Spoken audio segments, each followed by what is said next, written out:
the conference. Before we have Senator Casey presenting to us today in person, it is so nice to see Senator Casey live and in person, I have to tell you. We would like to present the awards for the Edward R. Leahy Jr. Awards for Excellence. So I would like Mr. and Mrs. Edward Leahy to come up to present the awards.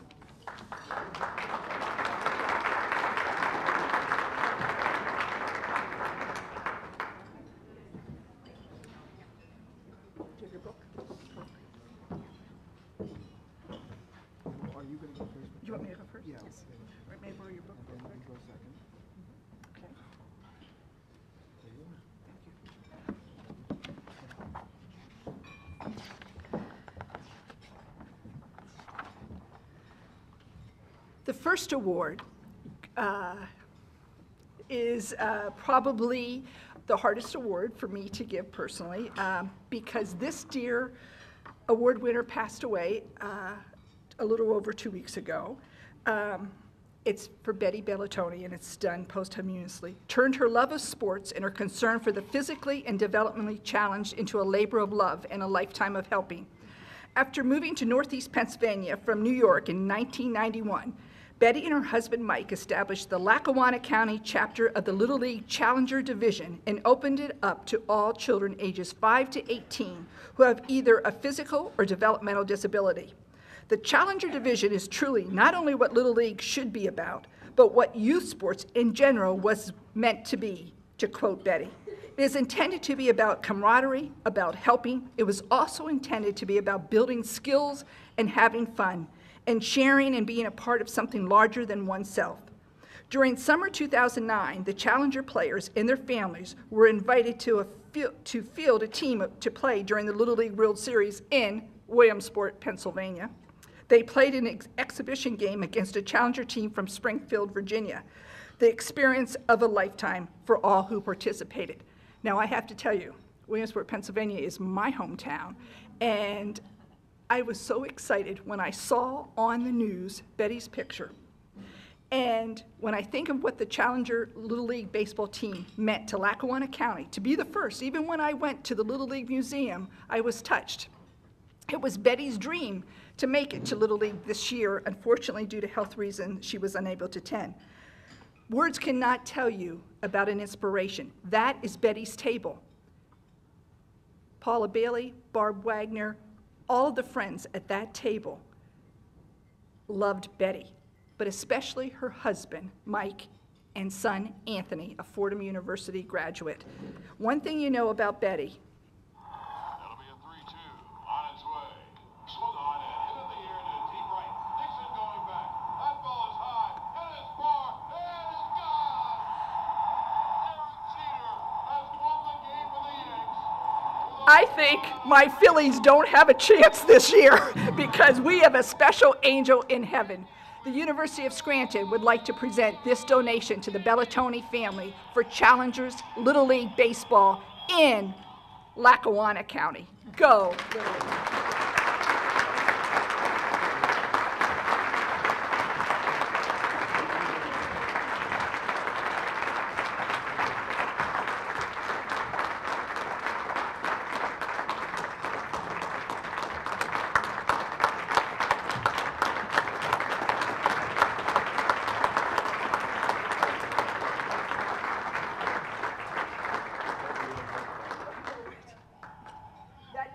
Loves her so much, and so does all of Lackawanna County.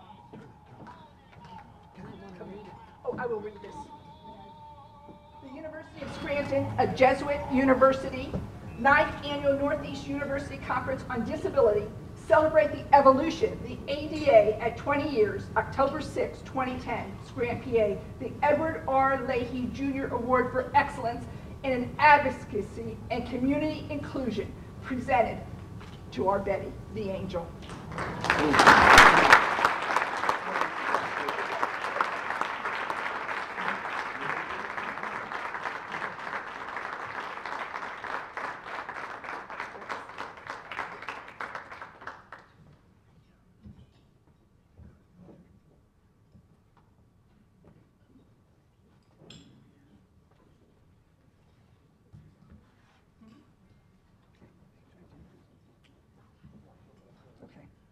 I would now present Patricia Leahy to present our next award.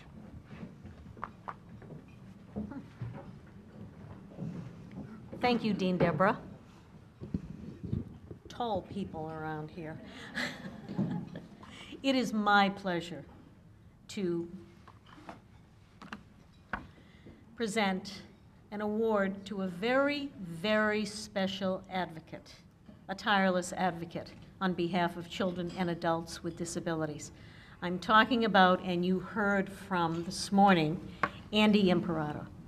Andy Imperato is the quintessential advocate for and on behalf of children and adults with disabilities. Andy is the full-time CEO of AAPD, that's the American Association of Persons with Disabilities. AAPD is the largest cross-disability organization in our great country. Andy Imperato has at least 125,000 members. And he has those members because of him and his staff and the leadership that he has shown over the years. Andy is the go-to guy on Capitol Hill. For those of you who were here earlier this morning, I think you know I told the story of a retreat that Senator Harkin just had for the disability community, and I'll be quick about this, about 6 weeks ago. There were so many movers and shakers in that room, a room about this size. And Senator Harkin joined us the second day of the retreat to talk about unemployment of individuals with disabilities. He gave just a wonderful presentation. He talked about some forthcoming legislation, and of all the people in the room, and there were at least 100 people in the room, he turned to Andy Imperato and said, "Andy, I want you to help me write the legislation." That's the kind of reputation that Andy Imperato has earned and enjoys on Capitol Hill in all 50 states, including the great state of Pennsylvania.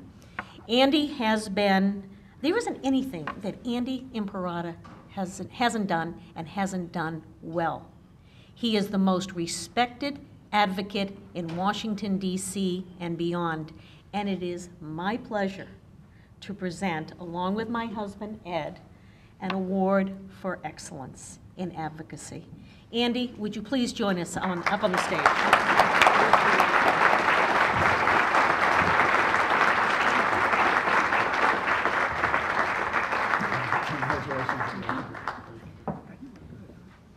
Fabulous. Okay, we're going to hold this. I'm going to read this.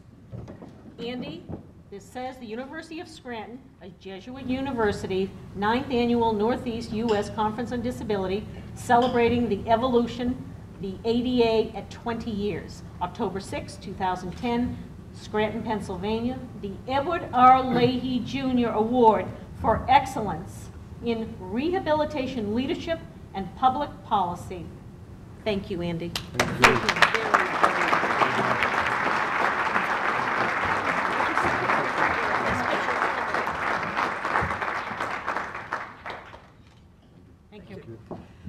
Before I introduce the next presenter, I believe that when the Phillies play the Yankees, they will go into overtime because it's a Pennsylvania team, right, Senator Casey? I mean, there's a lot of Yankees people in here, but Courtney Rainey is one of our wonderful Doctor of Physical Therapy students at Panuska College of Professional Studies. Courtney, would you please stand and present to Mr. Bellatoni a donation from our physical therapy graduate students in Panuska College of Professional Studies, another donation.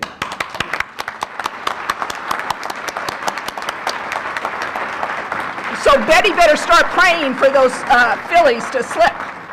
I would now like to introduce Mr. Edward Leahy for our final, but one of the most important awards today. Thank you very much. Someone mentioned about an hour ago that they said to me, "I see these awards are named after you." And I said, they're not. In fact, they're named after my son. They're the Edward R. Leahy Jr. Awards. I said, anyone who went to the university with me here back in the 60s would know that this university would never name an award for me, believe me, trust me. This is really, for me, a genuine honor, though, this award. This is the Edward R. Leahy Jr. Award for Excellence in Philanthropy, and it's presented to, posthumously to Gaetano Guy Valvano. Guy Valvano was a victim of Hurricane Katrina. He lived in Pass Christian, Mississippi, and Dunmore, Pennsylvania, where he was known as Tony, or Guy. Graduated from the university in 1950. He served in World War II prior to that and spent his professional career working for W.T. Grant, Commercial Credit, and Midland Bank. After Katrina, Guy's brother John spent many nights trying to figure out how to recover his brother's body from the ruins of Katrina. The ocean swept away all of Guy's belongings with the exception of a paperweight from the University of Scranton. When a Guy was found and finally sent home for a Catholic burial, John and the Valvano family provided a vigil and beautiful service for his homecoming and final respects. The wounds of this tragedy are still very painful for Guy's family, but a generous gift to the University of Scranton from John has helped with the heavy burden of trying to fulfill Guy's bequest in the absence of a will or an estate plan. The Guy T. Valvano 1950 Scholarship in memory of Lucia and Vito Valvano, Guy and John's parents, was endowed and established in August 2009. In January 2010, John added a significant gift to the scholarship endowment and provided a generous gift to the Edward R. Leahy Jr. Endowment. John stated that, quote, "My brother Guy had a tremendous respect for the work of Ed and Pat Leahy and supported the efforts of the Disability Conference and the Leahy Clinic for many years before his passing. I wanted to make a contribution in my brother's memory to help them continue their work. I know that Guy would have continued his support and would have left a legacy to them if things worked out differently. I sleep a little easier knowing that I fulfilled his wishes to the extent that I could." Now, I have to tell you, every year, Guy Valvano would make a contribution to our endowment for the work at the center, the physical and occupational therapy clinic, the free health care clinic, and every year I would drop him a note saying thank you so much, because I had never met Guy Valvano. I never met him. I'd drop him a note and would never hear back, and that was fine with me. It's something that we just continued for year after year after year. And I was telling his family that right after Hurricane Katrina, I wrote him another note saying, I know there's this big hurricane down there, I hope you're okay. And of course, I never heard back again. It's fulfilling to me because so many of our friends, close friends, make contributions to the endowment for the medical clinic, for the uninsured particularly. And they do it because they know us. We ask them for money. They knew my son, and they think that this is the right thing to do. I was always particularly pleased with Guy Valvano because I didn't know him. And he was making a contribution because he thought the clinic and the center were actually doing the right thing. He did it on his own initiative, without asking anyone. It's just what he did because he thought it was the right thing to do. So John's heart was swelled with thanks and pride when he received the call from the University of Scranton announcing that Guy would be receiving the Edward R. Leahy Jr. Award for Excellence in Philanthropy posthumously during this disability conference. John is determined to live his life fulfilling his brother's verbal request and remarks, "I will do everything in my power to carry out my brother's wishes." John has established Guy's legacy to his alma mater, and this generous funding serves as a living testament to perpetuating education and helping the underserved with medical care. Guy was known for bringing joy to others and had that rare gift of seeing everyone's ability, not their disability. Therefore, the Edward R. Leahy Jr. Award for Excellence, it is a true honor and tribute to Guy Valvano, 50, an extraordinary person who always served others first.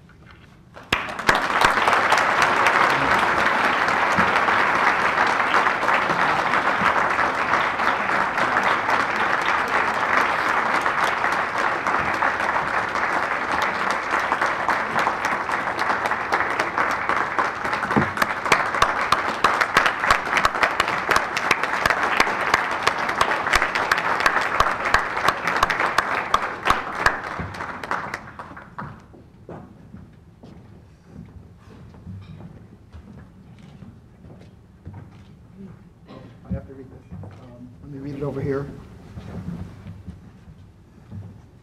The University of Scranton, 9th Annual Northeastern U.S. Conference on Disability, Celebrate the Evolution, the ADA at 20 years, October 6, 2010, the Edward R. Leahy Jr. Award for Excellence in Philanthropy, towards creating a more equitable world, presented to Guy T. Volvano. Thank you. Thank you again.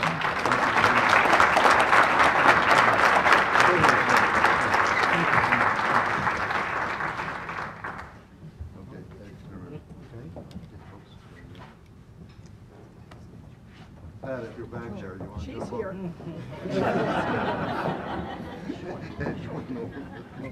Where do you want me to go? Right there. That's going to come over.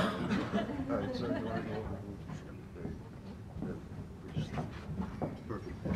All right, that's it. Come on. Am I good? Over Yeah. here. Okay, sir, you want to hold that up? You guys, Sharon. Sharon, there we go. Okay. Over there. Okay, there you go. Perfect. Open. Thank you. Thank you. Thank you, Jerry. Thank you.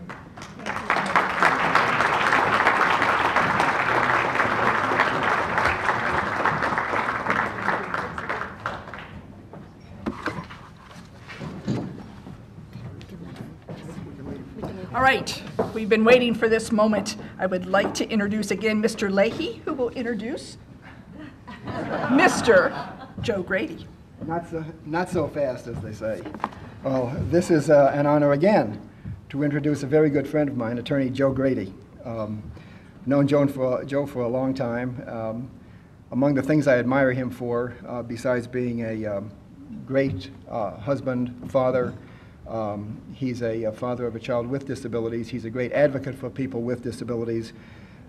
He also is, I believe, the person who started the Steamtown Marathon. And I don't think he's run in the last couple of years. Are you going to run this year?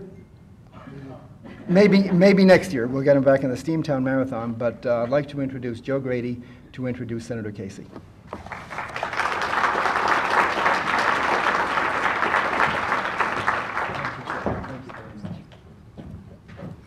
Good afternoon, everybody. The way you hopped up there pretty well, I think you should Oh, run it. no. It's hard to drive 26 miles in a car at my age.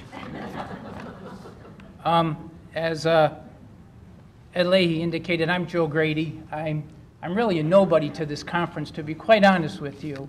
And it's really a privilege that the Leahys would actually ask me to come back and introduce Senator Casey today. Senator Casey doesn't really need much of an introduction, but we're going to give him one anyways. I look out at the conference with the people here today, and I'm sure there's a lot of students from Dr. Pellegrino's department that come every year. Senator Casey is not new to this conference at all, not unlike myself. I probably have been at almost all of these conferences in one form or another, either as an attendee or as a speaker in some type of a fashion, or advocate sitting up here on a panel arguing with people about something or other, using my attorney skills so keenly to fight for kids with disabilities. In addition to thanking the Leahys for having me here today, I think I should thank Dr. Pellegrino and all the people who work so hard behind the scenes, probably starting tomorrow for next year's conference, to put this together. I've gone out and told a variety of people in a variety of professions what's going on here.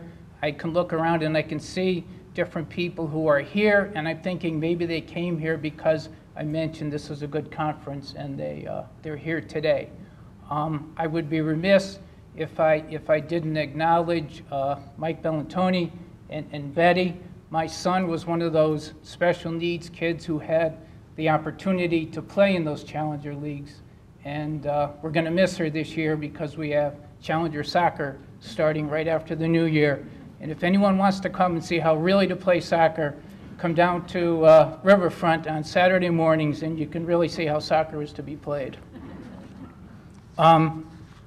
Again, Senator Casey doesn't really need much of an introduction, but I think there's some people here that may not know much about him other than the fact that maybe he's from Scranton, maybe he had a dad who was the former governor of this Commonwealth for some 8 years before passing away at a very, very young age. He left us all too soon. Senator Casey is actually a neighbor of the University of Scranton. You could probably throw a softball and hit his house from here if you were a good player. He lives in Scranton in the Hill section with his wife and his 4 daughters. He's one of 8 children, comes from a big family. His mom still resides in Scranton. Senator Casey went to Scranton Prep. He was a year behind me in school. He even looks a lot younger than me. He's not gray like me. He went to Scranton Prep, fine Jesuit school. Unfortunately, he didn't come up the street like I did to the University of Scranton. He went like his dad to the College of the Holy Cross, and then he went on to Catholic University, America Law School, where he graduated. One of the things you may not know about Senator Casey is that in between college and going to Catholic University, he spent a short time with the Jesuit Volunteer Corps.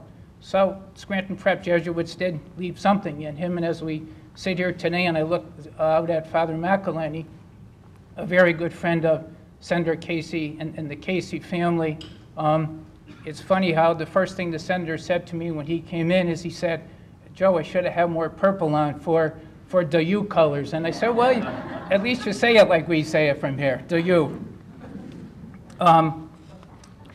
Senator Casey, after graduating law school, he spent a short time in the private practice of law, and before becoming United States Senator in 2006, he also served both as the Pennsylvania State Auditor General and the Pennsylvania State Treasurer.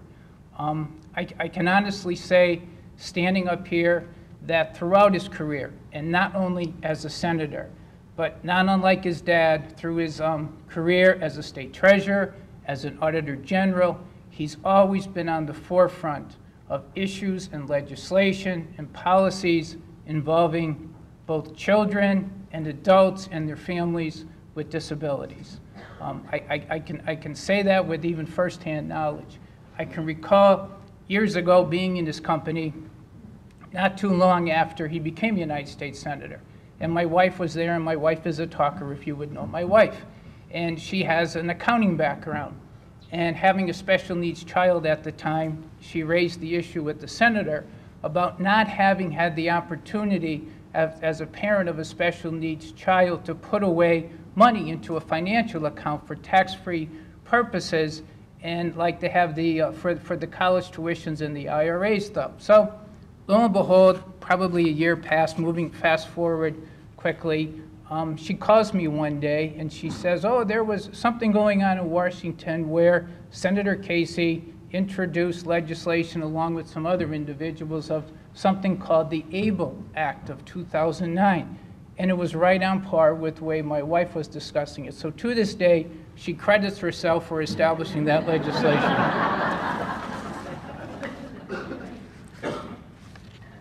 Again, without further ado, since no one came here to listen to me today, I bring you a friend of all of us, trust me.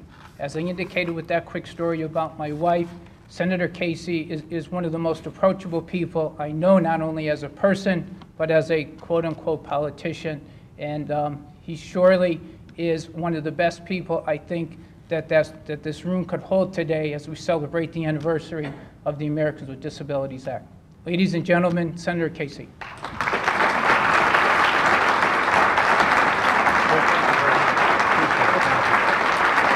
Thank you very much. Thank you. I first of all want to thank Joe Grady for his introduction and all the information that he imparted. I was a little worried he might add some other things from high school, but he didn't, thank God. I'm so grateful to Joe for his friendship over many, many years. I was just saying something to the dean. I leaned over and I said, I've known Joe for 25 years because I keep thinking 1980 was only 20 years ago. Or 1980 is now 30 years. So I think I've known Joe Grady since a little bit, about 10 minutes after 1970. So it's almost 40 years. But we did play high school basketball together. And he was quicker, faster, and had a better jump shot. Other than that, I was pretty good. but we're grateful for his leadership, and also grateful today, I am, to be here in person. Last year, Joe was introducing me to this audience, or most of this audience maybe, and it was by way of a video, and I'm grateful to be here in person. And I'm also honored to have a chance to speak again, because to be invited anywhere to speak 2 years in a row is an achievement. So you've been very nice to include me in the program. I know that Father Pallars was here earlier. I didn't have a chance to say hello to him, but I wanted to say hello to him. Pat Leahy met us at the door. Father McElhenney was here a minute ago. I just said hello to him. I didn't realize till I walked in that we're in the room named after Father McElhenney. I'm grateful to see him again. Ed and Patricia Leahy, we could go on a long time. I could about both of them, and I will in a moment, just for a few moments. But I wanted to thank them for having me here and for their remarkable leadership over so many years with the endowment, with all that comes from that endowment, the programs and the teaching and the learning and the cures that are developed, or the strategies to better serve individuals or an individual with a disability. Few people in America have done more on a whole range of issues. And you know, it's always, we often hear in the news and even in our own families, you hear examples of people, families who take a tragedy and turn it into something hopeful and optimistic and significant on behalf of others. It's a lot easier to talk about that than to do it. And I don't know of any two people in my life, I'm not aware of any, who have done more to take the dark night of a tragedy and turn it into the bright light that comes from this meeting, comes from all the work that leads up to this gathering, and comes from all of the critically important programs and strategies and initiatives and innovations that help so many individuals in northeastern Pennsylvania, but well beyond this region, folks who happen to have one or more disabilities. So to both Ed and Patricia, our enduring gratitude for your work. Thank you very much.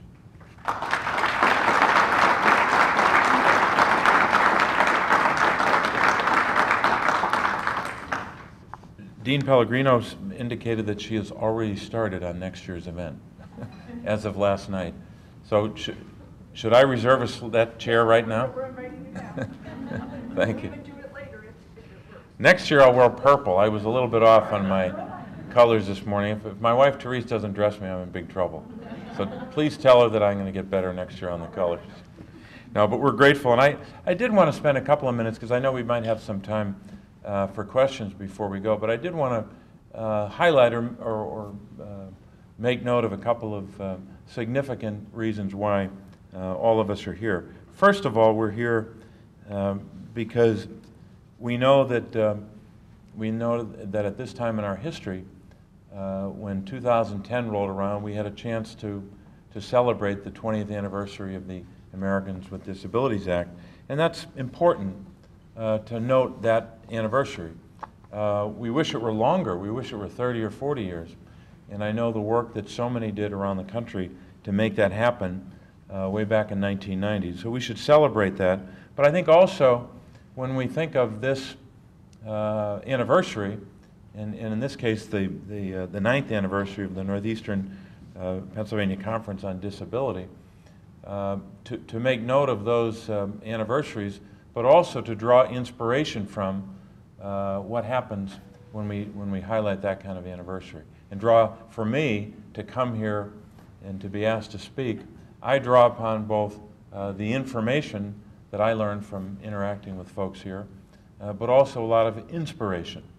And I think it's important that we use celebrations like this, anniversaries, whether it's a 9th or a 20th or some other number, especially when it's a big number like the 20th anniversary, to indeed be inspired to do more. Because I'll highlight a few things that I think have happened at the federal level over the last couple of years, which are indeed significant and noteworthy, but I know we have a ways to go. First of all, the The act itself required some work down the road. Back in, I guess it was 2008 now, we passed the Americans with Disabilities Amendments Act, which in very short form, we were able to pass amendments that would help folks that are using medication or assistive devices, along with other changes as well. And I think it's critically important, even with a landmark piece of legislation, as we'll see with healthcare, as we'll see with other pieces of legislation, that we continually monitor it, not just in terms of the implementation of it. That's a big challenge, and we'll see more and more of that in the healthcare legislation. But also down the road, if we need to add to it or make changes, we have to be ever vigilant about that. I think the healthcare bill itself, the Affordable Care Act, is an act that we can point to, as well as not just a set of healthcare changes more broadly, but in particular some changes that came about when the act was passed that have a direct impact on Americans an American with a disability, or many around the country that do. For example, the Class Act, and so many people in this audience know what this is, but unfortunately when a big piece of legislation passes, there are a lot of major features of it that many Americans don't know much about, and it's our job to make sure that we continually bring people up to speed and to highlight some of the achievements. The Class Act, as so many people here know, provides a lifetime cash benefit. It is both, it's an insurance program, but it is both voluntary and self-funded. And when we say it's voluntary, of course, it's voluntary for an individual to be able to create that kind of an account for their use later, but it's also voluntary as it relates to the employer. But if an employer and if an employee decides to participate, then the process starts where they have payroll deductions. The rules provide that the premiums that are paid in over 5 years, and that individual would have to have worked at least 3 of those 5 years. The average benefit works out to be, and this is a rough estimate, it may change, but works out to be about $75 a day when an individual reaches a point in his or her life, and of course this is their work life. They want to keep working, they want to keep contributing. They may want to live in their homes, but they might need a little extra help. So it's really the basic kinds of help with activities of daily living. That's a significant achievement. Now when we were debating this, Senator Kennedy and others, but especially Senator Kennedy, led the way on this, but then when he got sick, he wasn't able to be there for the debates and the so-called markup, the amendments to the bill in the Health, Education, Labor, Pensions Committee. I was fortunate to be a member of that committee in the summer of 2009, when hour after hour, day after day, and unfortunately for those watching C-SPAN, week after week, we were making changes to that legislation. The opposition, and I'm going to be very careful, I'm not going to say anything partisan, but I'll just make an observation. The other side was, I'll be really diplomatic here and say they were critical of various parts of the bill, even that far back in the summer of 2009. One of the parts of the bill that they were most critical of was this, the Class Act. They were dead wrong, by the way, in most of their criticisms, and they were wrong in terms of turning away completely from any consideration of this kind of a program. Fortunately, we were able to make some changes along the way, and by the time the final healthcare legislation was passed in March of 2010, the Class Act was part of it. And one of the attacks that they made was they wouldn't be able to pay for it, and they constructed a scenario on that issue. Then they constructed other scenarios on other issues. Well, they were wrong. We got it passed. We're going to make sure that this works, because it is long overdue. And Ted Kennedy was far ahead of his time, and the ball was kind of handed off, in a sense, to folks like Senator Chris Dodd and Senator Tom Harkin and others who led the way on this critically important part of the health care bill. So I will fight anyone who wants to repeal that part of the Health Care Act. In fact, I'll fight them on any part of it. But that's one where we finally reached a point where folks who want to participate and want to have money set aside to help them when they need it, just a little bit of help sometimes with activities of daily living while they're living and working in a community.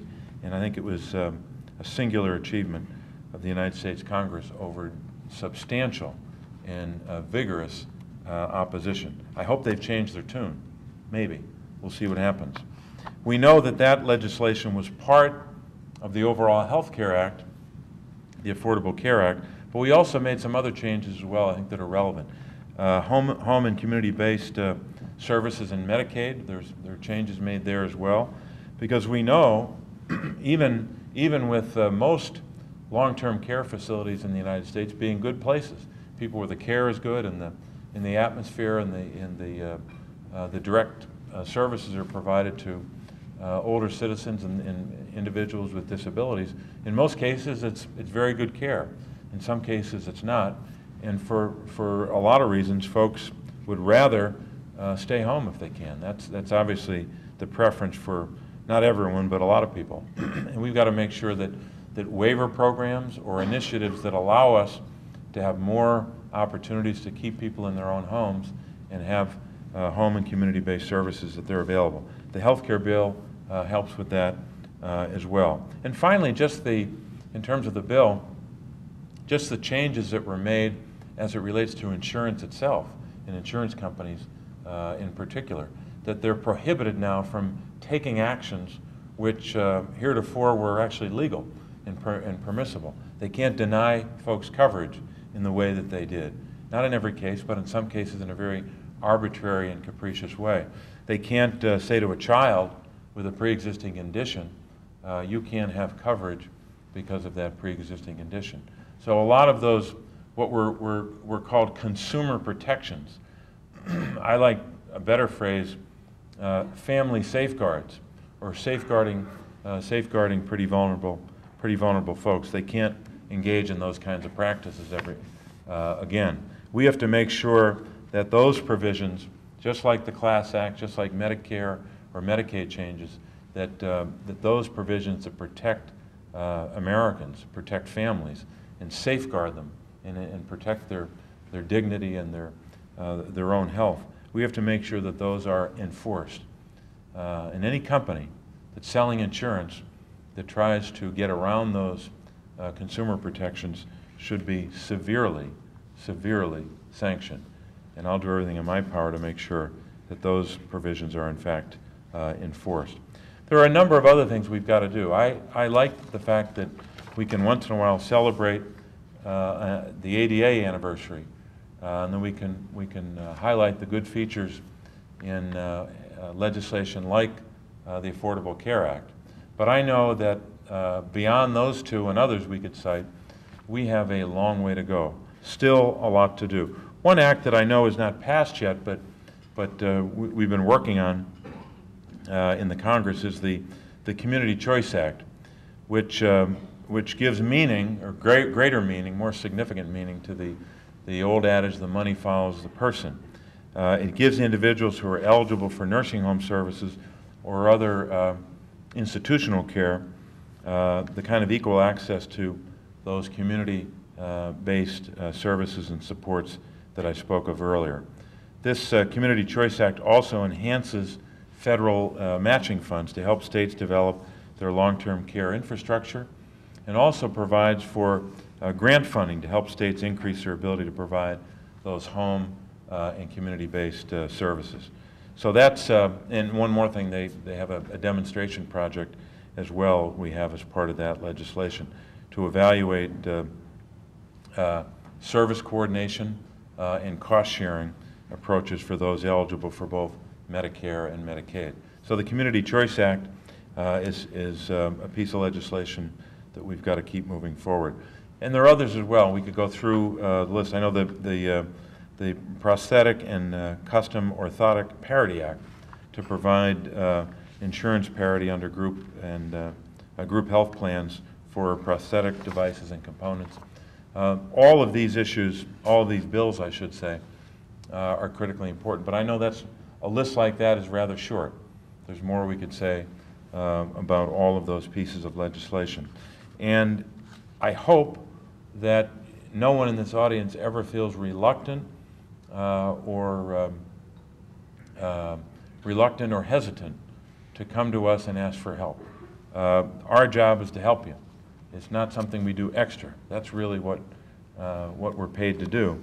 And I have an obligation, and my staff has an obligation, to be not just available, but to be as successful as we can be at passing legislation. I know, for example, that when Keith Williams comes down to whether I see him in Washington or whether I see him literally on the streets of Scranton, he makes sure that he gets his message out every time he sees me. And he's, go ahead, give me. Because Keith knows he's doing his job, and he knows he's helping me do my job, and I'm grateful for that. And I just wanted to offer a final, kind of a personal observation. The reason, the basic reason I'm here, and virtually everyone in this room is here, not just here physically, but the reason we gather to talk about so many of these critically important issues. And I come to learn and listen as much as I do anything else. But the reason we're here is because two individuals said to themselves and really said to the world, we're going to make sure that that Edward R. Leahy Jr.'s life and meaning to them is not forgotten. And in their own family, they were able to say, we're not just going to have this be the end of the discussion. We're going to put our resources, our time, our passion, our energy to develop all kinds of strategies to help those with disabilities. And because of that, we have people that now have hope that didn't have it before, that have the kind of dignity that comes with having an advocate give you an assist here and there, or to have people come together to share their expertise, their insights, their innovations, and their inspiration. So that's why we come together, because two brave people made that commitment all those years ago. So we're here to remember his life and to draw inspiration from it. And I can relate to that in a very small way, but it has meaning for me. I was thinking before, I often talk about my father and his work, and in addition to being a great public official and a very tough guy, he actually had a pretty good sense of humor too. More about that later. But I was thinking, preparing for today, I was thinking about what his life was like at the very end. Now here was someone who had enormous strength, physical and otherwise. He got a basketball scholarship to Holy Cross in 1949, and he could have played football. He was a big, tough guy. He was a tough politician. Try running for governor 3 times and losing, and then winning on your 4th. I don't know a human being in the country who's done that, other than him. So he was brilliant and a wonderful husband and father. I mean, I can't think of a fundamental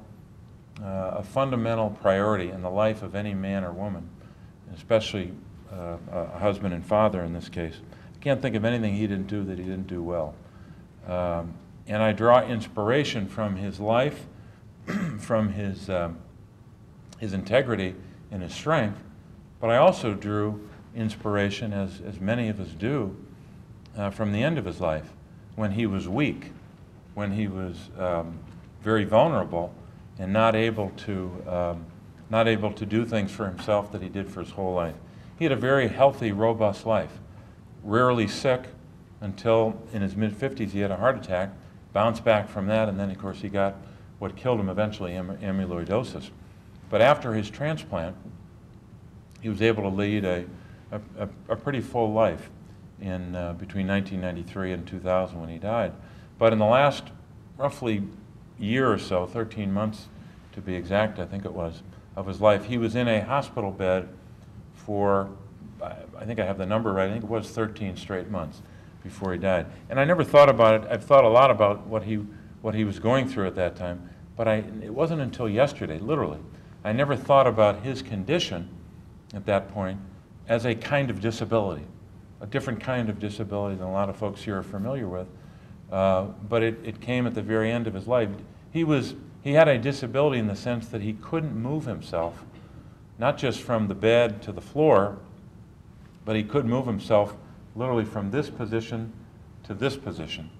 You know, the turning that those wonderful nurses and nurses' aides who provide that kind of care are able to pull the pad underneath the person and turn them with a kind of uncommon and probably unappreciated expertise. I've tried it and I didn't do it very well.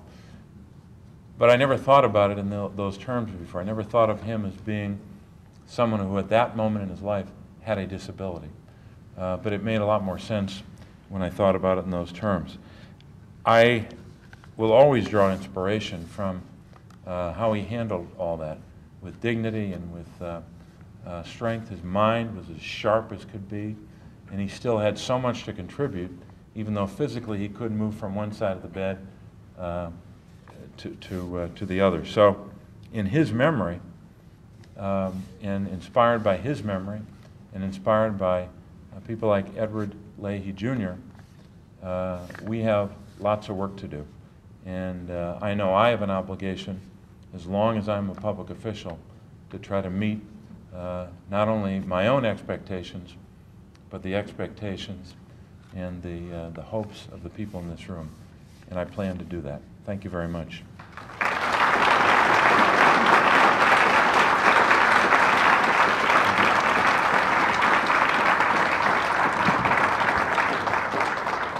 I'm just signaling in the back whether, do we have time for questions? We're okay? We can have one or two. One or two, okay, sorry. Make them good ones. That means I should try to give a short answer. No, no.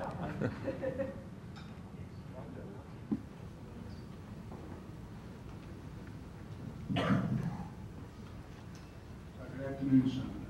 Good afternoon. Those were touching comments about your father. Thank you. I think we're all concerned about WEA and the fact that between the late 70s and 98, the Rehab Act is something which was reauthorized every 40 years and gave us a lot of strength and focus and commitment. And it really hasn't been done for, I guess, 12 years now. And can you give us some idea of the political dynamic as it relates to that? Would you, I didn't hear the first part, I'm sorry. Is this, oh, it's not on? I think it's on, I just didn't hear the very first. A lot of us here are, I'm a disability rights advocate, Right. but a lot are public VR people. Right. And the discussion we have is about reauthorization of WEA, and especially the chapter dealing with the Rehabilitation Act. Okay. And it hasn't been done in 12 years, and we're wondering, you know, is that something on the horizon, or you know, how should we approach it? I'm glad you said horizon, because that's hard to define these days. Here's what we're looking at in terms of the next couple of months. We have an opportunity starting in the middle of November. We go back, we'll be back there a couple of weeks, November into December. It could be 3 weeks, it could be 4. 4 is probably the maximum, but in that time period, there'll be a few things that we'll do that will be absolutely must do, even if the other side tries to block everything we do, which they've been pretty effective doing, pretty effective at achieving. There are certain things that they won't be able to block. The appropriation bills. I hope the START treaty with the Russians is, you know, important enough to them that they would not block it. But there'll be a couple of those that we'll be working on. And then there'll be a whole other category of initiatives and bills that we hope to be able to move forward. And then there's probably a third category that are on a list, but we probably won't get to. We don't yet know what the makeup of that list will be, because our side, in the majority, will present a list of bills and issues we want to resolve and work on, and the other side has to agree about taking them up. So we won't know for a while what that will be. In terms of the next horizon, it's really the early part of the year, and I would doubt if we got to any kind of significant work on WEA or any other major piece of legislation in the first 2-3 months.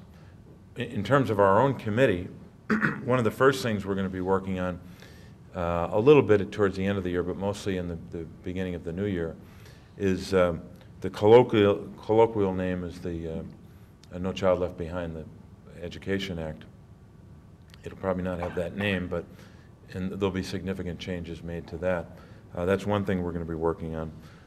We hope to move on from there. So when you talk about a horizon, you're probably talking about the horizon of not just the next couple of months, but maybe the next year or two, maybe within the next Congress. We'll try to move it as fast as we can. But as you know, things often move slowly in Washington, and in the Senate, ever more so.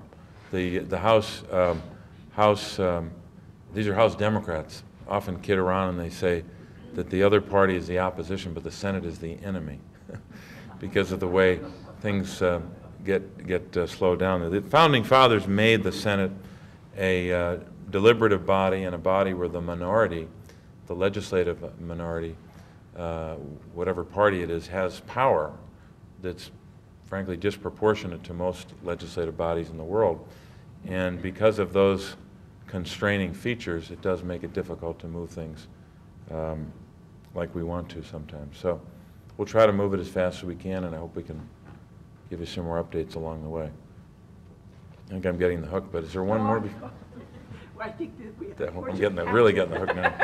I can't believe I'm doing this to the Thanks, Senator Dean. of Pennsylvania. Thanks, Dean. I don't mess around with deans. You never mess around with an academic dean. So, this is a blanket, Panuska College of Wow, Professional thank you Studies. very We much. want you to sleep over, come back next year in person. And we just thank you so much. You gave us the next year's topic. My goodness. Did you see? He gave us the kernel. Now we have to take the ball and run. IDA, transitions. Yes. You got it. Okay. Thank you very, very much. Thank you. Appreciate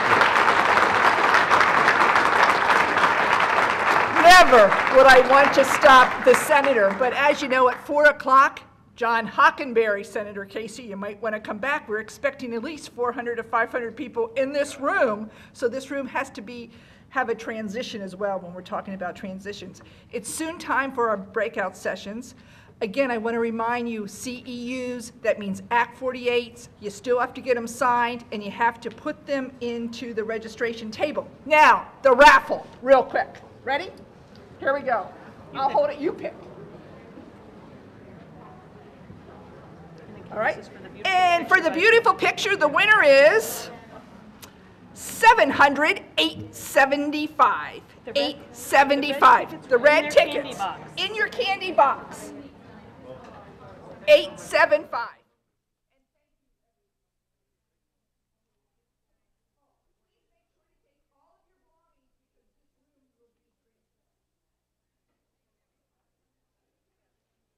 In a wonderful University of Scranton way, I would like to tell you thank you for being here.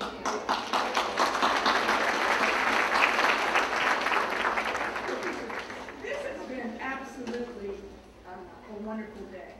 And many of you have been with us the entire day, and I want to remind you again about the importance. If you are receiving CEUs or Act 48 credits, please make sure to hand in that yellow paper at the registration desk, because this has been a great day, and definitely I would be the first person to tell you that you deserve those CEUs.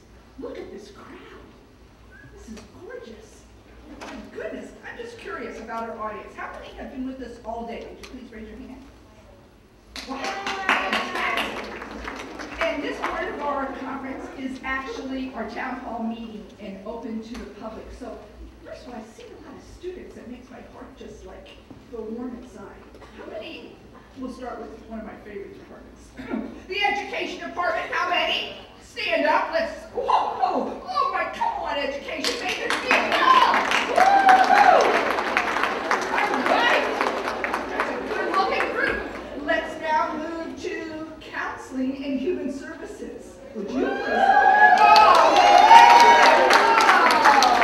All right, let's try health administration.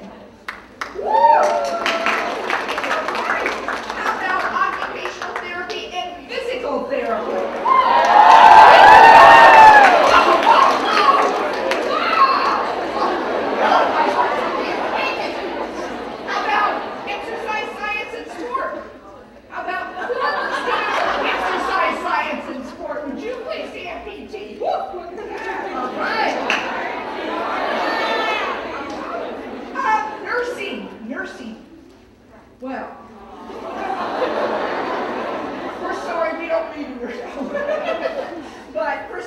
Welcome, students of Panuska College of Professional Studies. Now, how many communication majors majoring in journalism are here from the College of Arts and Sciences?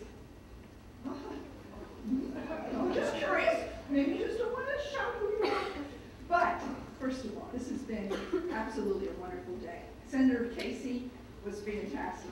Andy had my heart on, and your friend Kathy, beautiful. Many of you need to know wonderful donors from Panuska College of Professional Studies, the Leahys. And the reason I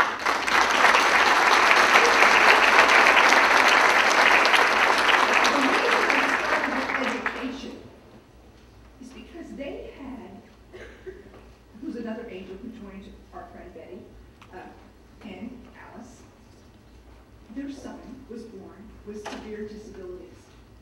They wanted to make the world a better place. It starts with education. It starts in the time that baby is born. Not everyone's blessed with a husband and a wife, a mother and a father that really knows how hard it is to raise a child with disabilities. And then what happens?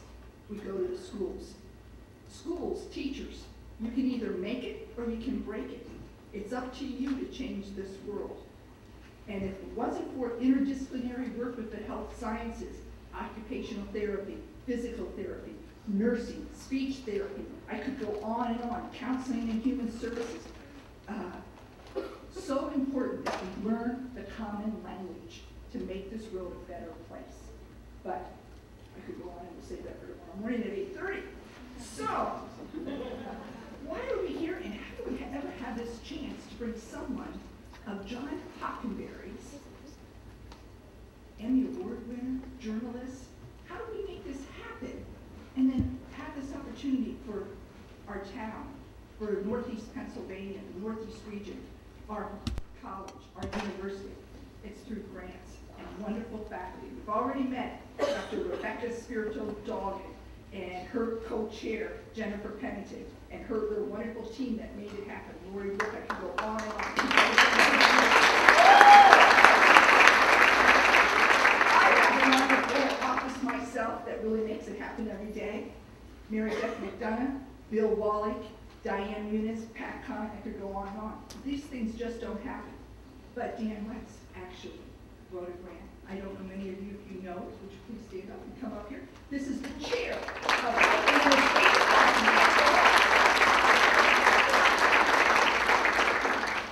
I was really glad to see the number of health admin students that were here. I thought so too. Dr. Pellegrini. I'm sure they were education students. It is a pleasure to be here and to be supporting this evening's event. Back in 2009, we were able to secure a congressionally directed grant. And we were able to use that grant to work in conjunction with the Panuska College of Professional Studies, and in specific, to be able to work directly with the Leahy Community Health and Family Center.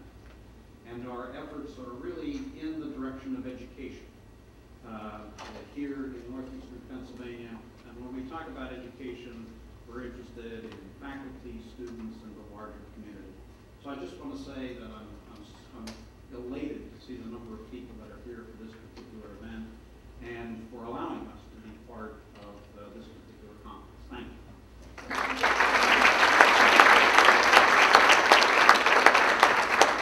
Well, my other passion, besides Panuska College of Professional Studies, is I'm a mother of a journalist. And so I have the honor to introduce the managing editor of the Times Tribune in Scranton, PA, the executive editor of the Times Shamrock Communication. It's family owned. In fact, if you notice in his bio, everything is independent, family owned. I love that because we talk about family. Everyone in this room, we're a family. And then we connect to another family and another family. And that's what makes us able to have that love. And that's what this place is about. All day I heard about value added. Well, value added means you care. And you do the modest. You go the step above. You are that person. Independent newsroom consultant, editor of newspapers in Cincinnati, Westchester County, New York, Rochester, New York, inaugural member of, I almost don't even want to mention this one, my class knows Lillian Katz, correct? And we talk about the University of Illinois, right? Urbana-Champaign. This young man is an honorable member of the Illini Media Hall of Fame at the University of Illinois, where he received a bachelor's and master's degree. He was national president of the Associated Press Managing Editors Association in 1994-95. I would like to introduce you to Lawrence Bluegrass.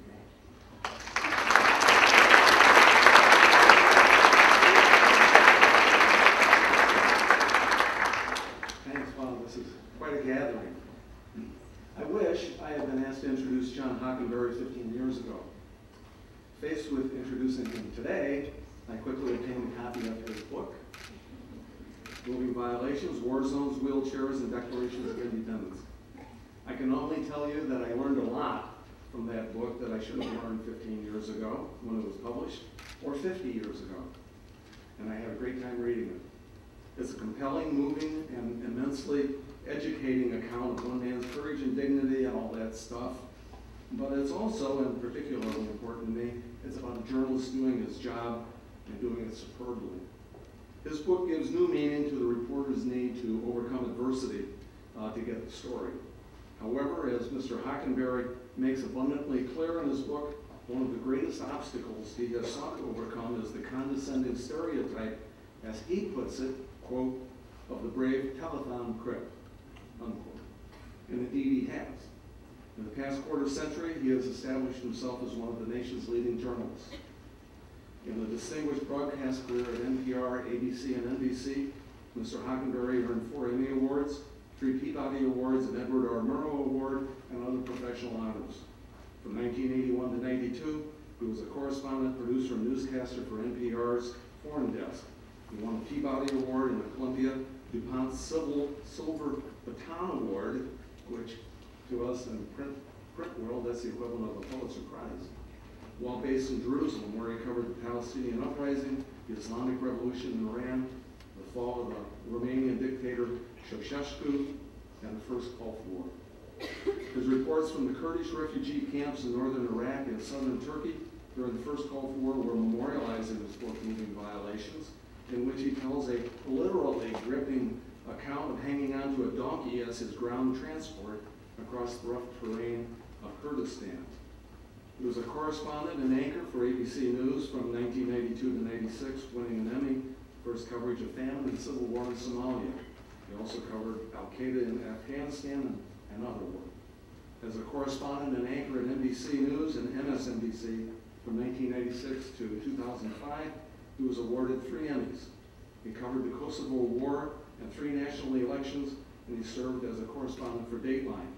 Additionally, he designed and anchored the MSNBC program Edgewise and hosted a program cleverly titled Hockenberry.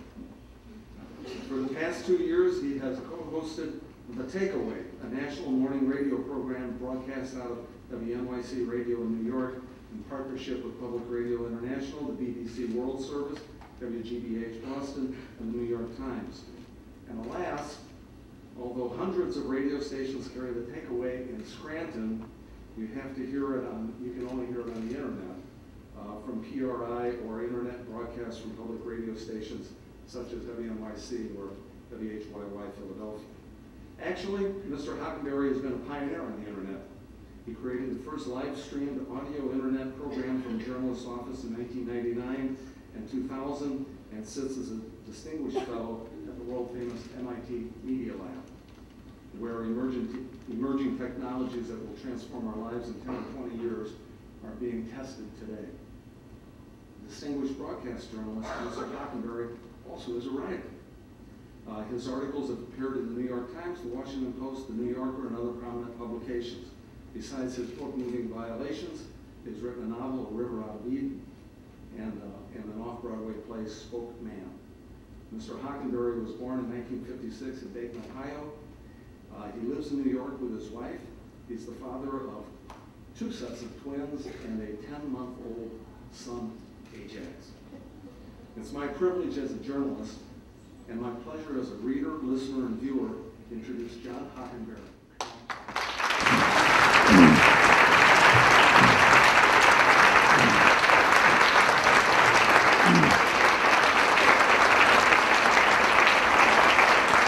Thanks.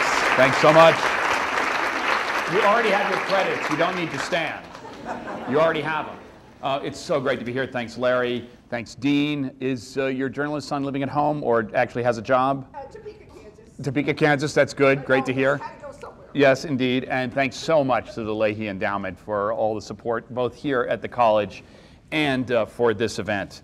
Plenty to talk about. I was a little concerned. What a great day, and you get your CME credits. They're called CME credits, is that right? Is that right? CEU credits, right? Aren't you supposed to work for the credits? Wouldn't it be better to have a miserable day? Aren't the credits worth more if you had to really slug and work for them? Should I sort of turn this around and make this more of a struggle for the next couple of hours? Do it kind of like a dissertation defense, perhaps? We'll talk with each one of you individually.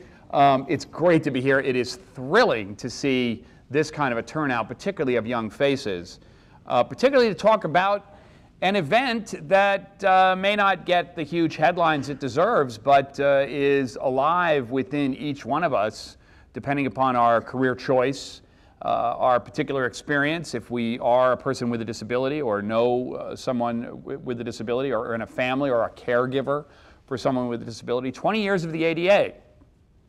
I have to say, when I started out, as a paraplegic, was not a career choice of mine. In fact, I normally don't talk about the circumstances of my disability and that I have a spinal cord injury, but I was on my way here in the back of a car, driving, probably a little too fast. I wasn't driving. The driver was, pushing 80 on Route 80, and I started to fall asleep in the back seat of the car, as I typically do on it's a 2.5-hour drive from New York, or more depending on the traffic, or more depending on what can happen on Route 80, as we all know. And it suddenly struck me as I dozed off that this is the exact same road where in 1976 I had my car accident where I fell asleep in the back seat behind a driver. She fell asleep in the front seat. The car left the road, flipped over a guardrail about midway through Pennsylvania. Instead of going from east to west, as I was doing today, I was going from west to east at the time, going from my college, University of Chicago, to visit my roommate's girlfriend, of course. I couldn't have a girlfriend of my own. It had to be my roommate's girlfriend, right? So I was tagging along with him. And the car left the road, flipped over a 200-foot, the kinds of topography that we have here in Pennsylvania, and ended up outside of Clearfield, PA, on its roof. And, that was the beginning of a whole new life for me. And it happened just a couple of hours from here on the exact same road. So what a connection this is here. 20 years of the ADA, but 34 years of this life that began on Route 80, and hopefully I won't, die here on stage and have it end here near Route 80 in Scranton. It's my fond hope, anyway. Disability for me as a 19-year-old, and I was at the beginning of my college career at the time that I became disabled. And I don't know how many of you, all of you basically know everything, right? 19-year-olds, 20-year-olds, raise your hand if you pretty much know everything, right? I mean, at this age, yeah, some hands went up. I'm not out of my mind here. I mean, at that particular age, with all of your life ahead of you, I woke up in intensive care and the adults were all, to be snuffed out at the beginning, and I was like, where's the damn wheelchair? Let me measure the doors. I'm gonna fix this. This is gonna work. There was all kinds of tragedy and sadness associated with disability, but with the engine of youth, the kind of smarty pants attitude of my particular personality, and a few wrenches and bike tools, and let's just say the help of many great OTs and PTs along the way. And I guess the PTs are over here, is that right? And the OTs are over here? It's like more PTs than OTs, all right? As I learned in the hospital back in Michigan, OTs rule. Sorry, guys. But But PTs you date. So, so I learned that in rehab as well. Yeah. This is the stuff that you won't find in the textbooks, okay? The details I'm going to give to you are useful information, but no professor is going to tell you this stuff. Back in the 1970s, believe it or not, when I first started out as a paraplegic, there was no Americans with Disabilities Act. There was the Rehabilitation Act. It related to offering money for vocational rehabilitation, and grants were available to create these departments of vocational rehabilitation, which really came out of the era of the GI Bill and dealing with veterans who had rehabilitation issues in association with their educational careers that were just beginning. And of course, the GI Bill was an enormous subsidy to send veterans from World War II to college. A social program, a compensatory social program, which may have began out of a sense of guilt or a sense of we need to compensate these veterans, we need to do something to signify their service, that became a hugely transformative sociological event in American society. It, in many ways, recreated the middle class, which had been destroyed by the Depression, and produced the sort of political demographics that have defined American politics ever since. The GI Bill was really one of the engines of that. War has been very, very significant in determining the culture and the direction of disability policy in the United States. And in many ways, 20 years after the beginning of the ADA, we're at a point where war is still a significant driver of what defines disability, what we do to deal with disability, but it is not the only one. It's a positive thing, even as we view the consequences of war negatively, and as you, professionals, entering into the career having to deal with the consequences of war, there will be some very frustrating, serious challenges that I could barely imagine as simply a paraplegic back in 1976. The issues of survivable disability today coming from Iraq and Afghanistan, and the numbers continue, are challenges that we can barely imagine over the next 20 years, but they will be your careers in many, many ways. But for me, you know, there weren't really many curb cuts except in front of hospitals. In fact, if I wanted to use a public restroom, I would look for an emergency room. I literally would look for an emergency room because there was no other place that you would find an actual restroom to use with any sort of reliability. And of course, as a hotshot person in a wheelchair, and a paraplegic, as my quadriplegic friends like to say, is an adorable little disability, but it doesn't really count. You have the physical capability to do a lot of sort of hot dogging, even if the facilities aren't available to you. So my life as a disabled male, growing up as a 19-year-old and then a 29-year-old and then a 39-year-old, and then, you know, to what I am today, about 54, has always been filled with physical improvisations, mental challenges, and confrontations of authority to insist upon my right to have this or that facility, service available to me. And most of that took place, I mean, much of that took place, certainly during my early adult years, before there was any ADA. The ADA, of course, came in 1990.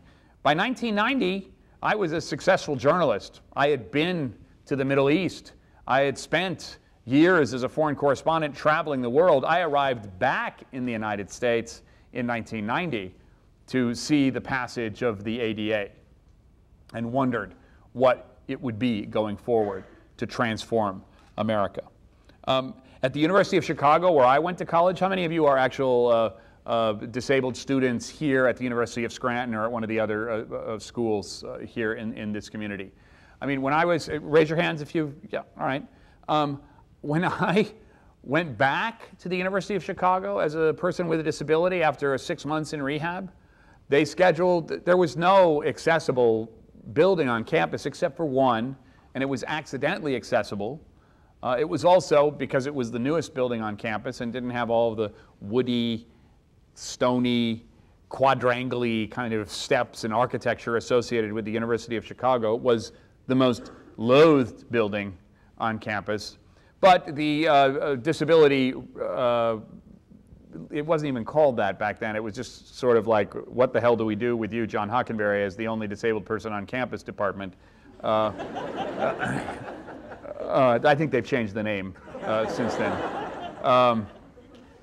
What they did was schedule all of my classes in the same building, in fact, in the same room, because there was only one floor in this accessible building that was available, and only one room which really would accommodate all of the other students. And so all of my classes were in one room. And all of the professors who had to come from various parts of the campus and trudge over to the room, which of course I had to do as well, were just miserably grumpy and, why are we here? Oh, you, right, yes. As enthusiastic as I was about my college career and resuming it as a disabled individual, it was very, very difficult. It was challenging, and the expectations I had about, hey, we're all on the same team, this will work out, isn't it great, became, oh, this is annoying, I don't know if we want to do this, maybe you should go somewhere else, this is sort of too much bother. And being a kind of lone advocate for myself in the 1970s at a college in the middle of Chicago where inaccessibility comes to everyone by the time you get to January. And I remember I decided to leave the University of Chicago and sort of figure out if there was a plan B. One February afternoon when I was trying to get to class, and my van, which had this big lift, and it was this huge, big General Motors van, V8, just monster truck thing that someone at rehab convinced me to buy, because basically it was the one thing that they paid for, absolutely, for sure, is like you could get a car, you get a wheelchair when you left, and you get a car, so go for broke on the car. Don't think terribly practically about the car, but then who thinks practically about cars when they're 19 years old, right? So I had this big, huge, hard-to-park van with a lift that took up like 6 parking spaces when you opened the side door. And I parked in front of my building at the University of Chicago, and 2 feet of snow one night, and I'm shut down. I mean, there's no shoveling. And even if I were to shovel, the plow comes along, and then there's like 5 feet of snow sort of behind the car, so I can't even drive out if I were to scale the mountain and get into the van. So there's no getting out. And I remember calling some disability advocacy group, a tiny group of people, one guy named Vinny and the other guy named Fred, that existed in Chicago at the time, and they were both Vietnam vets. And I remember calling and saying, I don't know what to do. There's all this snow. I got to get to class, and there's no. What do I do? And the guy said to me, pal, just call a cab. Oh. I mean, you can get into a car, right? Yeah. Call a cab. Yeah. I got a number, but there's like lots of them in the book, And it was an important lesson that at the time I was such a great advocate, my sense of the channels whereby I would receive the services that I need and the empowerment that I expected and overcoming the obstacles that were certainly going to be the case every single day, involved programs and situations that were going to work automatically, that didn't necessarily require my limited sense of improvisation. And so what I learned at the very beginning was, oh, wait a minute. We're not just sort of improvising to get the human resources person at the University of Chicago to open the right room for my classes. We're improvising with everyone on planet Earth to make sure that we can get what we need in this world where being a paraplegic is pretty darn unusual. Well, 34 years later, being disabled is not pretty darn unusual. Now, it may be a sad story, and there may be still Dateline documentaries that I might have produced when I used to work for NBC News, all about the horrible sadness associated with someone who has a disability, and the sort of telethon disabled person that I talk about in my book still is a real identity, but there are other identities now.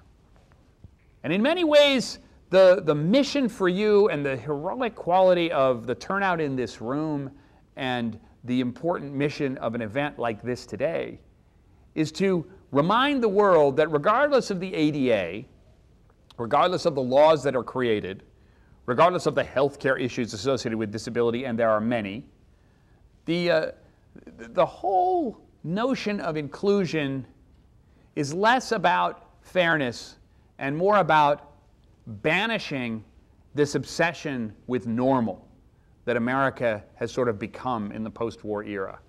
What we think of as normal is not the sort of traditional idea of normal. And if we don't think of normal as change, as surprise, as possibilities that we never imagined, as funny stories that sort of transformed a tragic moment into something really, really entertaining and filled with wisdom, if we aren't willing to think of normal as a door through which all kinds of life experiences are possible, then we really haven't understood what disability is about, what inclusion is about, and ultimately what freedom is about in this nation, which supposedly purports to include all. Back when I was in the hospital at a rehab facility in Michigan, a fellow with a very high C1 quadriplegia, C2 quadriplegia by the name of Roger was my dear friend, and we did all kinds of crazy things at the rehab hospital before we got out together on the same day. And one of those was to shut down the elevator that led to PT because nobody wanted to go to PT in the morning. I mean, who wants to do that? But of course, Roger, being the person who thought of these demonic ideas of how we could shut down the elevator or prevent people from going to PT, being a quadriplegic who could only move his head, wasn't exactly the prime suspect in all of the crimes. But he did wake me up in the morning and come with like various tools and various ideas as to how we would shut the elevator down to get people to PT. And one night he came to me and said, here's how we do it. We take this bottle of glue that's in my basket here. And he motioned to the basket with his head. He said, we dump the glue in the lock, and the glue will harden overnight. Therefore, the elevator won't work because it's operated by one of the employees of the hospital. It's back in the 70s, remember? And therefore, the elevator not working will cancel PT, and we'll get a day off, and man, won't that be fun. And I said to Roger, who is this we thing? Well, you, John, but come on. You want to shut down PT, don't you? All right, Roger, I'll do. And we were good friends, and the whole idea appealed to me. So we dump the glue into the lock. We traveled downstairs in the elevator that actually was operable after hours without an employee, so we could actually do it. We snuck off the floor. We got on the elevator. We went down. I said, Roger, I want to do something here. And we managed to get into the nurses' station, or the sort of dispatcher station. Rehab hospitals don't really have this, but it was a room in which there was a PA microphone which went to the entire hospital. And it wasn't as though the door was open, but the microphone, you could kind of reach through the window and grab it and pull it out, and it just had a single switch on it. And there was a little preamplifier that was on the desk, and I knew how to turn that on. I said, hey, Roger, let's do something really, really crazy here. And Roger said, what? And I said, let's just announce like a movie, and you can be the announcer of the movie.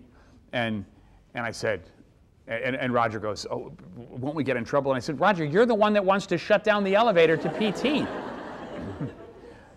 You do it, John. I said, I don't want to do it. Besides, when the nurses hear your voice over the loudspeakers, knowing that you have a C1 quadriplegic disability, it'll be like God speaking to them. They'll be terrified out of their minds.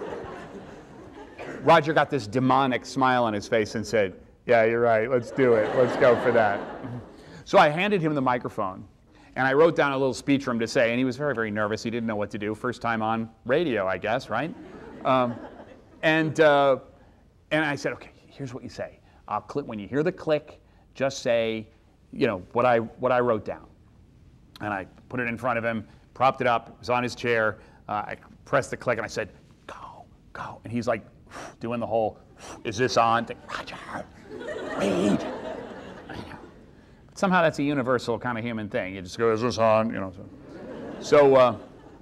So Roger goes, good evening. This is Roger Clement. It happened to be his last name, not Clemens, but Clement. This is Roger Clement. I would like to announce the movie tonight. It will be A Farewell to Arms, the touching story of an amputee finding his way in the world. That is all. We quickly put the microphone back. As we're going back into the elevator, and I was checking to see if the glue had dried yet, and it hadn't, so we were still able to get up. He goes, was that good? What do you think? What do you think? Was I good? I said, Roger, you were fine. You were fabulous. I'm sure they're scared to death. We got up there. The nurses were hysterical, if they weren't incredibly angry. And we went to bed that night confident that even though the nurses didn't know that the glue was down the lock of the elevator, that we were certainly confident that we were having no PT in the morning. Now, Roger, of course, as the C1 quadriplegic, was always the person that the nurses on the morning shift got up the first. So he got up at 5 in the morning, whether he wanted to or not, because he was the most work, and they decided the shift. And Roger's sort of loss of control meant that he sort of commanded the floor while everybody else, like the paraplegics and the single amps and the various other sorts of disabilities on the floor were just rolling out of bed. But sure enough, about 5:45, Roger comes into my room and rams his chair into my bed and wakes me up and goes, they figured it out, John. We're going to PT. I said, oh, great. And of course, I mean, what could I tell him? It wasn't me, right? I said that you put the glue down the lock. It's thanks, Roger. That was great. Thanks for helping. I really appreciate that. About 2 weeks later, we got out of the hospital, and in that world of the institution, of the medical institution, and for those of you in hospital or health admin, understand that these places are such special bubbles, but they are bubbles. They're a world in and of themselves. And they are of no value unless they are, or limited value, unless they prepare people to be outside of that bubble. So the door in has to be welcoming, but the door out has to be even more welcoming to that frightening, terrifying, daunting, challenging, exciting world that all of the people who have the opportunity to leave the institution eventually will. And on that day, when Roger and I were sent out to the world, our families came and picked us up, and before we climbed into our various vehicles and went off on our special ways, Roger looked at me and said, what's going to happen to me? He saw my arms and saw me sort of cruising around and doing wheelies. And he was on his way to a full-time institution. Back in the 1970s, there wasn't much of an option for a C1 quadriplegic. There wasn't much in the way of technology, couldn't drive. What's going to happen to me? He said. I said, I don't know, Roger. I think, I'll come and visit you. I don't know what's going to happen to me. And he goes, I know what's going to happen to you. Anything you want. And I said, well, Roger, would that's the case. Say a prayer for me, I'll say a prayer for you. Roger didn't survive 3 years in an institution after we left the hospital. He was 17 years old. I was 19 when I left the hospital. And in an irony that every time I hear my voice on the radio, I remember, it was me who ended up in radio, not Roger, who announced a farewell to arms at the hospital in Michigan. And so in a certain sense, my career is carrying the torch for good old Roger, who, had he lived to see the ADA, had he lived to see 20 years of the ADA, would have options when he left that bubble of the hospital that he could never have imagined back then. In many ways, it's those options, keeping them going, recalling that this is just a moment in time and that the options that will be available to people who are so-called abnormal today who will join our populations and our neighborhoods and be normal at some point in the future. This is the advocacy. This is the passionate mission that we all have. Yes, to make sure that there are goods and services and curb cuts and available architectural accommodations for people with disabilities. And yes, to make sure that there are jobs for people with disabilities. But mostly, it's to keep that notion of normal moving. To keep people understanding that there's no such thing as normal, which is perfect, which is without surprises, a lifetime and a biography that is filled with only forward motion and never backward motion. We embrace, and you as people who have expertise in dealing as caregivers with people with, for people with disabilities, understand that life moves in two different directions. It's not like on Wall Street where it always goes up. And if it goes down, ah! You know, talk to an investment banker when things are going down. Talk to a rehab counselor when things are going down. They go, hello, it's Tuesday. You know, turn around on Wednesday. We'll be fine. We can handle it. It's that sense of normal, that leathery, malleable, bidirectional sense of normal that most Americans need to understand, and you carry that expertise around with you. The thing that says to me most what's important about what the ADA has not given us yet, but should eventually, and eventually will, and it won't be the ADA actually that gives it to us. It'll be all of you out there. There's a story that occurs to me when I was in Zaire back in the mid-90s. President Mobutu Sese Seko, whose name literally means the rooster that goes from hen to hen and doesn't get tired, if you understand what I'm talking about there. He was not a Thomas Jefferson, shall we say. You know, democratic freedoms were not his métier, all right, in Zaire at the time. And of course, Zaire is no longer Zaire. It's now the Democratic Republic of Congo and has all kinds of problems associated with the developing world. But at that time, he was a dictator who controlled things in Zaire. And I happened to be there covering a story in the middle of Kinshasa, the capital city in Zaire. And it was in the middle of, all of a sudden, a civil war that broke out over the fact that instead of, it actually kind of reminds me a little bit of what's going on at the Federal Reserve today. Instead of actually giving any of the hard currency that he had as the dictator of Zaire to the banks in Kinshasa or in Zaire, he just printed a higher denomination bill and declared that all of the ones that were currently in circulation were valueless. He basically just sort of changed the rules of the game. Well, the people who had all of their savings, and their savings consisted of, you know, dressers full of banknotes, worthless Zairean banknotes, rioted. And so I found myself in the middle of this riot in Kinshasa. And I was also, you know, the only reporter in a wheelchair. I was working for ABC News at the time. We were doing a documentary on, sort of issues within Zaire and in the developing world. And Zaire was one of the places we were going. But here we were in the middle of this utter chaos. People were firing, the police weren't getting paid, so they had declared war on the army, and so there was chaos all over the city of Kinshasa. Meanwhile, the people of Kinshasa were looting stores, and there were like parades of people wandering through the streets back home with televisions or pieces of plywood, 2x4s, boxes of nails, and small arms fire everywhere you went. Well, we went out to sort of take pictures of what was going on, and in the middle of the central square in Kinshasa, we got out to do what's called a stand-up, where I would take a picture of, the cameraman would take a picture of me describing what was happening, and then we would use that in the story that we would send back to New York. It seemed like a calm moment, but as soon as I got in my wheelchair, all hell broke out, and we were sort of separated from the vehicle, and I'm sort of stuck in the middle of this square. The cameraman is shooting me, and all of a sudden these police and army are like firing at each other, and there's bullets whizzing by all over the central square, and I'm like, oh great, This is perfect.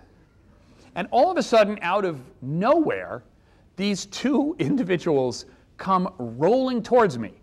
I don't know if they were paraplegics, I don't know if they were amputees, but they were two disabled men who had seen my wheelchair from far and were zooming towards me on these vehicles that they had obviously made themselves, coming towards me, oblivious to the bullets, uninterested, in fact, in the bullets, and much more interested in seeing me in this apparently Western-constructed wheelchair.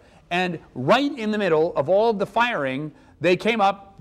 I didn't speak their language, they didn't speak my language, but they immediately did this sort of universal sign language of, your ride is totally awesome, check mine out.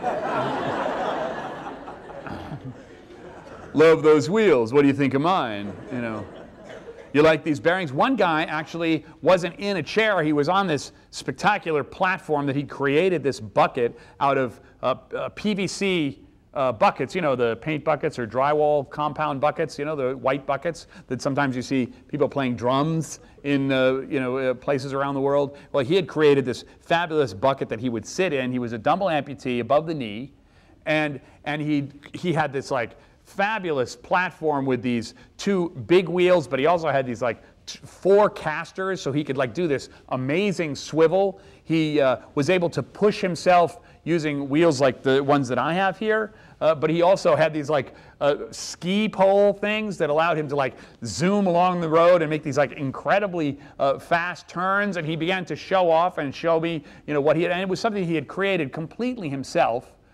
He was asking if I had a particular nut that he wanted, and we determined through our sort of weird sign language that my stuff was all fine thread and English, and his stuff was all metric and coarse thread, so I couldn't really help him with any hardware. And the other fellow with him had a wheelchair that clearly had been fashioned from something he'd gotten from some dreadful, horrible hospital wheelchair, but that he had completely souped up with wheels that were almost like truck wheels. They were this thick. And he had these like strange sorts of sticks on the wheels that he could like push them much faster than I could push my own wheels. My chair, of course, was, you know, incredibly light and made out of aluminum and really advanced for wheelchair technology in the United States. But I have to say, at that moment in Zaire, with the bullets whizzing around, I was pretty humiliated. I mean, I felt like I'd lost, you know, on the, you know, Crib My Ride or something. And that, you know, Jay-Z was kind of going, well, maybe, dude, you know, don't show up on the next episode, you know what I'm saying? You know, kind of thing. I mean, it really was a sad moment, and here he had created. But what was fantastic was that the bullets stopped, and the police and the soldiers and the journalists and the shopkeepers all came up and were like looking at the various chairs and basically in languages that I couldn't understand, we're doing, you know, awesome. You know, I like that. That's pretty cool. I really like his wheels. You know, and there was suddenly this universal language, not of disability per se, and certainly they weren't stopping the war for our benefit. But what was more interesting than the war, than the rioting, and you know, for a moment, than the economic predicament that everyone in the city was in, including us, who suddenly had our own changed banknotes become worthless. We had to get out of Kinshasa now. Was this idea that, hey, here was the collective intelligence of 3 individuals, 2 of them from Zaire, 1 from America, putting together this way for them to get around that was just universally interesting, universally wonderful, a story that everyone could relate to, whether they were disabled or not. And it sort of taught me at that moment that there is a quality of disability. There's a quality of improvising one's way from disability to ability, whether it be the creation of a wheelchair. And again, I focus on physical disability stories, but there are just as many narratives of perceptual, of linguistic disabilities, of mental disabilities. They manifest themselves in different ways, but the improvisation is the same. The idea that we're going to transform reality and make ourselves free And damn it, we're going to get the help of the government, and we're going to get the help of institutions in our community, but it's going to be us that makes ourselves free. That is a universal story. And it's the kind of story that stops bullets. And it was something I had to learn in Zaire, because so much of the narrative of overcoming adversity in the United States involves people working at all odds by themselves against institutions who seem to be against them, or individuals who have to hire lawyers to seek redress. And it's hard sometimes with our sort of institutional history and the fact that we rely on lawyers and government advocates to seek the redress that we need, to remember that it's that sort of individual soul, that individual passion, and that individual sense of adaptability and improvisation that really drives all of rehab. It drives all of the work that you do. And it's what makes this an art, not merely a science. It's what makes this a social movement, not merely an administrative function of healthcare. When I was in the Gaza Strip, one of my dear friends was an individual by the name of Radwan Abu Shmeish, who was a paraplegic just like me, who was a teenager. He was 19. And when I was in Gaza working as a reporter, I came upon this individual and noticed that he was just as healthy and physically capable as I was, but he was sort of hidden away by his family as part of this sense of martyrdom associated with the conflict that he was in, the Arab-Israeli conflict. He had been shot in one of the early sort of conflicts between the Israelis and the Palestinians back in 1988. And as a wounded individual, his family said there was more value in his story as a martyr than a value in his story as someone who overcame his disability and who had moved on with his life. And for a while we spoke. He spoke broken English, I spoke broken Arabic, and we came to an understanding that he wanted to know how it was I could be a reporter, you know. And his concern was, isn't your family worried that the reason you're disabled, you know, is lost somehow in the fact that you've moved on with your life? And I said, well, you know, the reason I'm disabled has to do with a really boring car accident on Route 80 in Pennsylvania. I mean, nobody's particularly interested in that. And he went and brought me to his house, where there was this huge shrine to his political martyrdom, and that his family had sacrificed in this conflict between the Palestinians and the Israelis. And that was him frozen in time. That was his identity. That it was almost as though there was no possible future identity for him outside of this extremely sentimentalized notion of martyrdom. And I thought to myself, well, you know, that's not terribly different than the sort of telethon crip idea. That we become imprisoned in a sense of sentimentality and tragedy. We become imprisoned in a sense of, wow, you're not normal, this tragic thing happened to you, you try to move on with your life, but you know, it's a very, very sad thing, and you constantly go back, as the telethons do, to the trough to try to get the money to come up with a cure, because only a cure will restore you to normal. The path out of disability through improvisation, through grasping your own destiny, through the capabilities that you have. This one is harder, even in the United States. But it was impossible in Gaza. Oh, Radwan, I said, you know, look, let me just show you a couple of things. He didn't know how to transfer. The idea of driving was just outrageous to him. I took him for a ride in my car, which had these hand controls that I bolted on, which I rented in Israel, and I took him around. I showed him how to transfer. I gave him my secondary chair, which I had brought into the country, thinking that I would have, oh my gosh, you know, no possible backup. So I carried into Israel when I first left the United States, you know, a giant crate of backup tools and backup nuts and bolts. And I remember when I went to the airport in Jerusalem at Ben Gurion Airport, as I was coming through customs, the Israeli said to me, what are you doing? Why you have 6 wrenches and 50 nuts and bolts and wheels and axles, and are you opening hardware store for you? Because if you're opening business, then you have to go over here and get the tax for the business import export. I said, no, I have a wheelchair, and I'm really concerned. I want to have the parts that I need, in case I get a flat tire or something. He said, excuse me, this is Israel. We have tires here. We get flats here. And you know what? We fix them. We have bolts here and we have nuts here. And you're kind of a nut for bringing all of these in.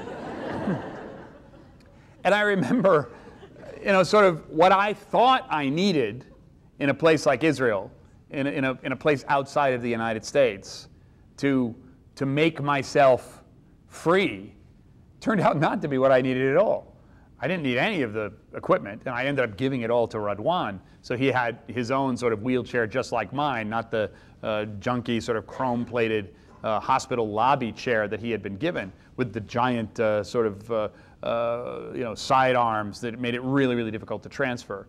I gave him this perfectly good spare chair of mine, and sort of had the understanding that if anything went wrong with my chair, there were plenty of places for me to get it fixed in Israel. The issue wasn't the equipment going down. The issue was a failure of will. My failure of will to realize that I could take care of myself. I could call the taxi if it snows in Chicago, for instance. And Radwan's failure of will to realize that or to believe that he was imprisoned by this story of martyrdom. His family's need to believe that his injury was more important than his liberation. That was a really, really important story. So when I gave Radwan this chair and showed him these couple of transfers, and then I didn't see him for a couple of years, when I went back to Israel after the Gulf War in 1991, I went back in like 1996, I looked up Radwan in Gaza, and Gaza is a very difficult place to negotiate, but the way you get around in Gaza is you just sort of go up to somebody, and it's the world's densest small town on the planet, and through about 3 or 4 conversations, oh, you're the guy who gave Radwan the chair, sure, even though it's a place of 850,000 people, 2 or 3 conversations and you find Radwan, and sure enough, Radwan now was a famous person who actually was the coach of the wheelchair basketball team in Gaza that had just beaten Saudi Arabia in the most humiliating defeat that the Saudis had ever suffered, certainly at the hands of Palestinians, most of whom work for the Saudis in Saudi Arabia. They're part of the sort of worker population. And Radwan, who remembered me, still had this chair, and was now an international basketball star. And he didn't blame me for that. I mean, he certainly didn't credit me with that. He had created a story that was bigger than his martyrdom, but he hadn't forgotten why he was injured any more than I had forgotten why I was injured. And the last time I heard from Radwan, he'd actually come to the United States on a fellowship to coach wheelchair basketball at San Francisco State University. And so again, the idea of normal and abnormal, or disability and ability as something static, is what imprisons us. And when we free that and realize that we can create a different story for ourselves, and in fact must create a different story for ourselves, that's when things like the ADA start to work for us. So I want to leave time for questions, and when we get to that part of the sort of event here, I want to make sure that we get the questions on the videotape, because everything's being recorded here as part of the event. And so raise your hands tall if you have a question. We'll get a microphone to you, wait for the microphone to come to you, and you can ask your question, and then we'll move on to the next person. But we have to do it in an orderly fashion. I know you guys are kind of a riotous, crazy bunch, and things could get out of hand unless we set some rules here. As Larry mentioned, I have 5 kids, 2 sets of twins.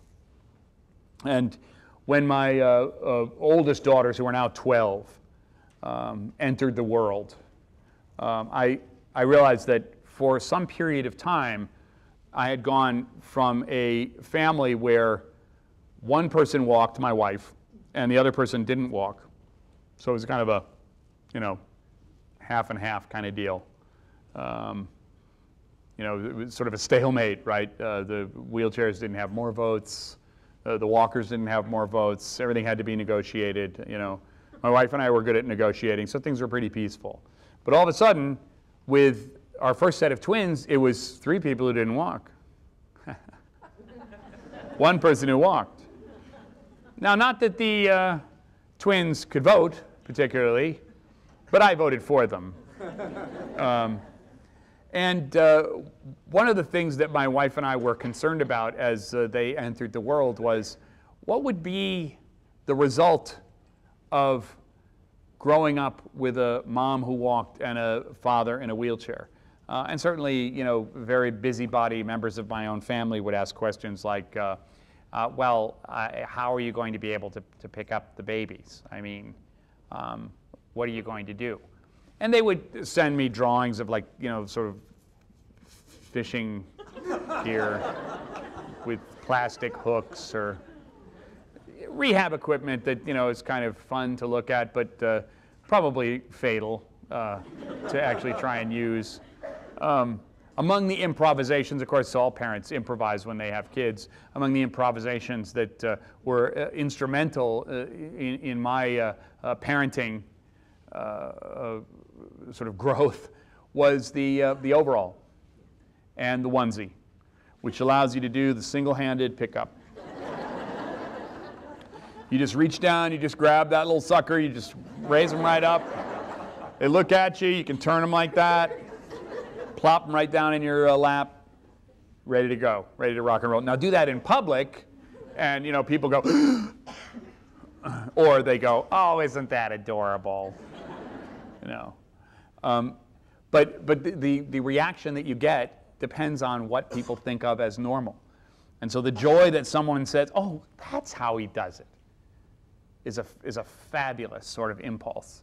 And it's that impulse that you want to grow, that you want to nurture in the sort of rehab world where people go, oh, perfect. The other impulse, oh, what if he drops the baby? I mean, what if anyone drops a baby? I mean, I'm not necessarily going to drop a baby any more than any other parent. But the idea that if it's not normal looking, therefore it's not benign, it's this that the ADA has started to change for all of us. This idea that if we're improvising and doing, it is normal. And if it looks a little different, it's not a danger either to the child or a danger to the family or something that's being done that's reckless. But the amazing thing about Zoe and Olivia is trying to figure out how they would sort of grasp walking. And we didn't really think about that at the time. I mean, we're like typical parents. I mean, even though I'm a person with a disability and am supposed to be like progressive on the subject of, developmental schedules and, oh my God, if she's not moving her eyes in this particular way by month 3, there must be a problem. It's like, well, what's the problem? I mean, you're already disabled. I mean, so what? One more disabled person in your family? Come on, chill out and just wait for the result, for heaven's sakes. So many parents are worried about, are they going to find out the bad news? Well, there is bad news, but you'll be able to handle it. I mean, you'll get the tools that you need at the time that you need them. And if you don't have the tools, you'll go out and find them. That's sort of the lesson of rehab and the lesson of what we all do in this world when we're faced with this kind of adversity. But back then, as a new parent, I was deluded into this, oh, I hope they're normal. Because if they're not, then they won't be normal. And what'll I do then? I'm not normal. They have an abnormal dad. Oh my God, they're abnormal. I mean, it's this delusion of what is normal, and normal somehow is good, and abnormal somehow isn't, that turns parenting into this anxiety-producing experience when it maybe should be a little more joyful. But, my disability didn't encourage me, even then, to be any more progressive on this subject. And it wasn't until Zoe and Olivia actually started to walk that I began to figure it out. Olivia, who was born about 6 minutes after Zoe, Zoe will tell you it's like 6 minutes and some number of seconds, I forget, but she's got it down, you know. But Olivia loved Daddy's wheelchair. First, I thought it was just the sort of sparkly spokes on my chair. Then I realized it was because she could see immediately that if you used the spokes, you could pull yourself up. And Daddy became this like fun sort of jungle gym creature. Yes, Daddy feeds me. Yes, Daddy gives me the bottle. Yes, Daddy plays the dreadful music on the guitar that we like to hear and Mommy tells him to stop doing. But he also is in this kind of stroller jungle gym kind of thing that's really cool, particularly if you want to stand up. And I love standing up. So Olivia would crawl over to me, grab onto the spokes, and just sort of stand there, peeking over the side of my wheel or the side of my knee, or grabbing onto my knee, or working her way around the chair, which made it difficult if I wanted to go somewhere, because once she grabbed, you know, you weren't going anywhere anymore. I mean, it was just, even pediatricians discourage rolling very great distances with a child grabbing onto your spokes. So you were stuck, you know, you were there, and you either had to come up with the will of saying, honey, I've got to make dinner, so, you know, pry the poor child's fingers from your spokes and set her down and hope, and kids get really good at this, that she doesn't put it back by the time you get your hands up here and roll away. And believe me, the kids are much faster than you are, and so it took me a long time to be able to pull up Olivia and put her just far enough away so that, you know, I could roll away and make dinner or do whatever I had to do. This would only encourage her, as is always the case, to be faster, to do a better lunge, and to stand up more quickly. That basically, I was some sort of aid for her to learn how to walk using my wheelchair. Oh, isn't that cool? You know, wow. Meanwhile, Zoe, her approach to walking was not really to sit up. She crawled fairly well, but she would crawl into the middle of the room, and she would sort of, on her belly, do this kind of sea turtle move, where she'd lift up her legs and her arms and do this kind of I'm going to fly thing. And she did this, you know, for a couple of weeks, and then it became a couple of months. And then as Olivia was making all kinds of progress, standing up and balancing, and she did the one hand and then the other hand, and, you know, Olivia just seemed like, she's just coming right along here, isn't she, honey? You know, Zoe, on the other hand, was doing the sea turtle thing, and, you know, again, we began to slip into the, oh, maybe she's not, you know, on schedule in some way. Oh, no. You know, and of course, they were doing it their own way and taking their own cues from the world and processing the information in their own way. And how Zoe was processing the information, even though it seemed so obvious what Olivia was doing, was not evident to me until one day I was getting ready to go to work at NBC, and I was behind schedule because Olivia had grabbed onto my chair and was holding on, and I was near a couch. And I, you know, said, all right, look, Olivia, you play with the chair. I'll put the brakes on. Actually, I'll just take the brakes off and just wedge it here against the couch, and I'll just transfer over to the couch, and you can play while I put my shoes on. Zoe, meanwhile, was right next to the wheelchair doing the sea turtle thing, and it was just like, oh, for heaven's sakes, you know. It's so adorable, Zoe, but, you know, you're kind of stuck on square one here, sweetie. You know, you know, it's a little early for you to know about thermals, okay? But I don't think you're going to catch one and start flying. So I picked Zoe up. I kind of set Olivia next to me on the couch, and I just, for the hell of it, put Zoe in my chair. Sat her in the chair, and she was sitting there right upright in the chair, and I started to put my shoes on. Well, Zoe just gave me this look of, you know, like, I don't know what that look was, but it was a kind of a bright-eyed, sort of, and I interpreted it to be, oh, it's great to be in Daddy's chair, or this is cool, or Daddy's chair is warm because I've been sitting in it, all morning long. I don't know what the feeling was. But all of a sudden, she put her hands on the wheels and turned the chair in a slow way. I mean, she didn't know exactly what she was doing, but she certainly knew well enough, and we had this hardwood floor, that it was suddenly very, very easy for her to, with her hands on the top of the tire treads, to just push the chair. And within about 30 seconds, as I was watching, wow, she had pushed the chair out of my reach. And now I'm stranded on the couch. And I called out to Allison. I said, honey, could you come in here? Zoe has rolled my chair away.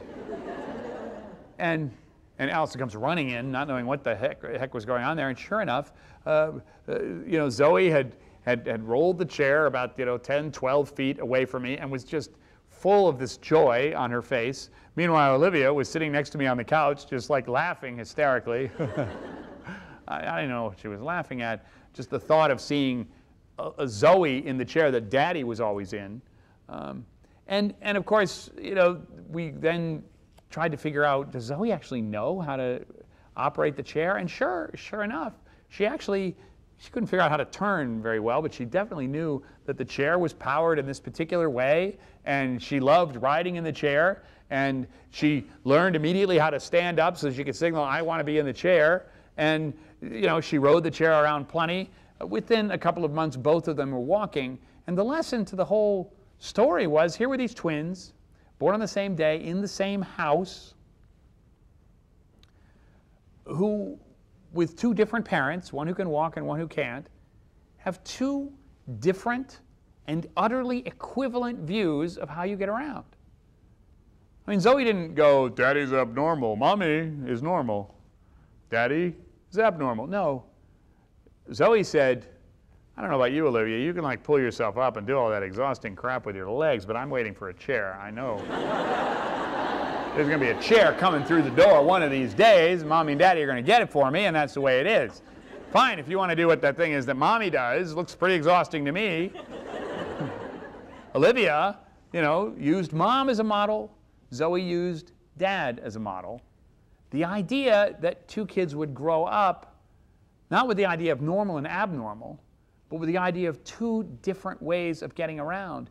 This, in many ways, is the most important legacy and evolution of the ADA 20 years later. That it has enabled experiences like this to produce a generation that understands there is not normal and abnormal. There are different ways of doing things. And that is our human intelligence and our human adaptability that will make those things possible. And in fact, professions like rehab and physical therapy and occupational therapy are not compensatory clinical professions that come up with cures or erase physical circumstances that are unsightly or tragic. No, they embrace those circumstances and find a path forward. What has the ADA given us? What has the ADA not given us? It's not given us full employment. It's not given us full equality. It's not given us full protections of the law, unless you want to hire a lawyer and sue people. All right, those were the promises of the ADA. They're unfulfilled promises at this point, which means there's more work to do, which I'm sure is one of the themes of this conference and something you've already been talking about. But what has the ADA given us? This experience of finding a way through the world despite or because of physical circumstances which once were abnormal and now are just interesting, different. An interesting riddle, a set of circumstances that there is an answer to. A sign that on this earth so much is possible. Life permits so many different kinds of circumstances. Not simply the, two-car garage, four-person family, $50,000 income. So much is possible, both in the United States and in the world. The ADA has helped to redefine the visual definition of freedom. There are statistics today that if you go to a street that has curb cuts versus a street that doesn't have curb cuts, the retail traffic is higher on the streets that have curb cuts. Not just because of the strollers and the stroller moms. It's because it looks more modern. 20 years ago, 30 years ago, in 1976, when I became disabled, a curb cut was strange. Now, a street without curb cuts is strange. And it delivers another message, a message that's, hey, this isn't modern. Hey, do these people not care about this being an obstruction? In the same way that if we were to have whites-only drinking fountains still around, because somehow they're historically interesting and we want to preserve them or something, the way that sometimes you get into arguments over preserving staircases on historic buildings. What are you preserving? Who would preserve such a moment in history?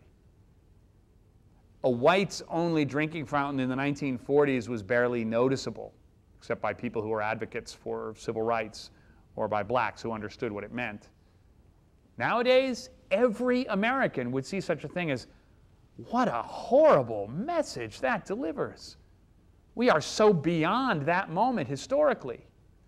The ADA is beginning to deliver that message to buildings that are architecturally inaccessible, to programs that don't allow people with disability to be a part of it, to institutions that are not inclusive. They deliver the message, why would you be that way? Why would you not be inclusive? What would be the reason for that? We prefer it like this, open, wider doors, ramps, bathrooms that everyone can use. There's an intuitive quality to what the ADA has brought us that has defined freedom as this inclusion. You can't go back from that. It's a new visual definition of what freedom is about. The ADA has helped to create a fundamentally different model for public-private partnerships. How many of you are clinicians? Raise your hand.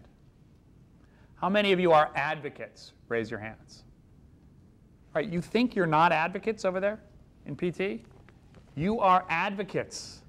You are advocates for individuals who come into your care, and UOTs know what I'm talking about, to mobilize all the programs and services that are available for the individuals that will be your clients to make a successful outcome for them.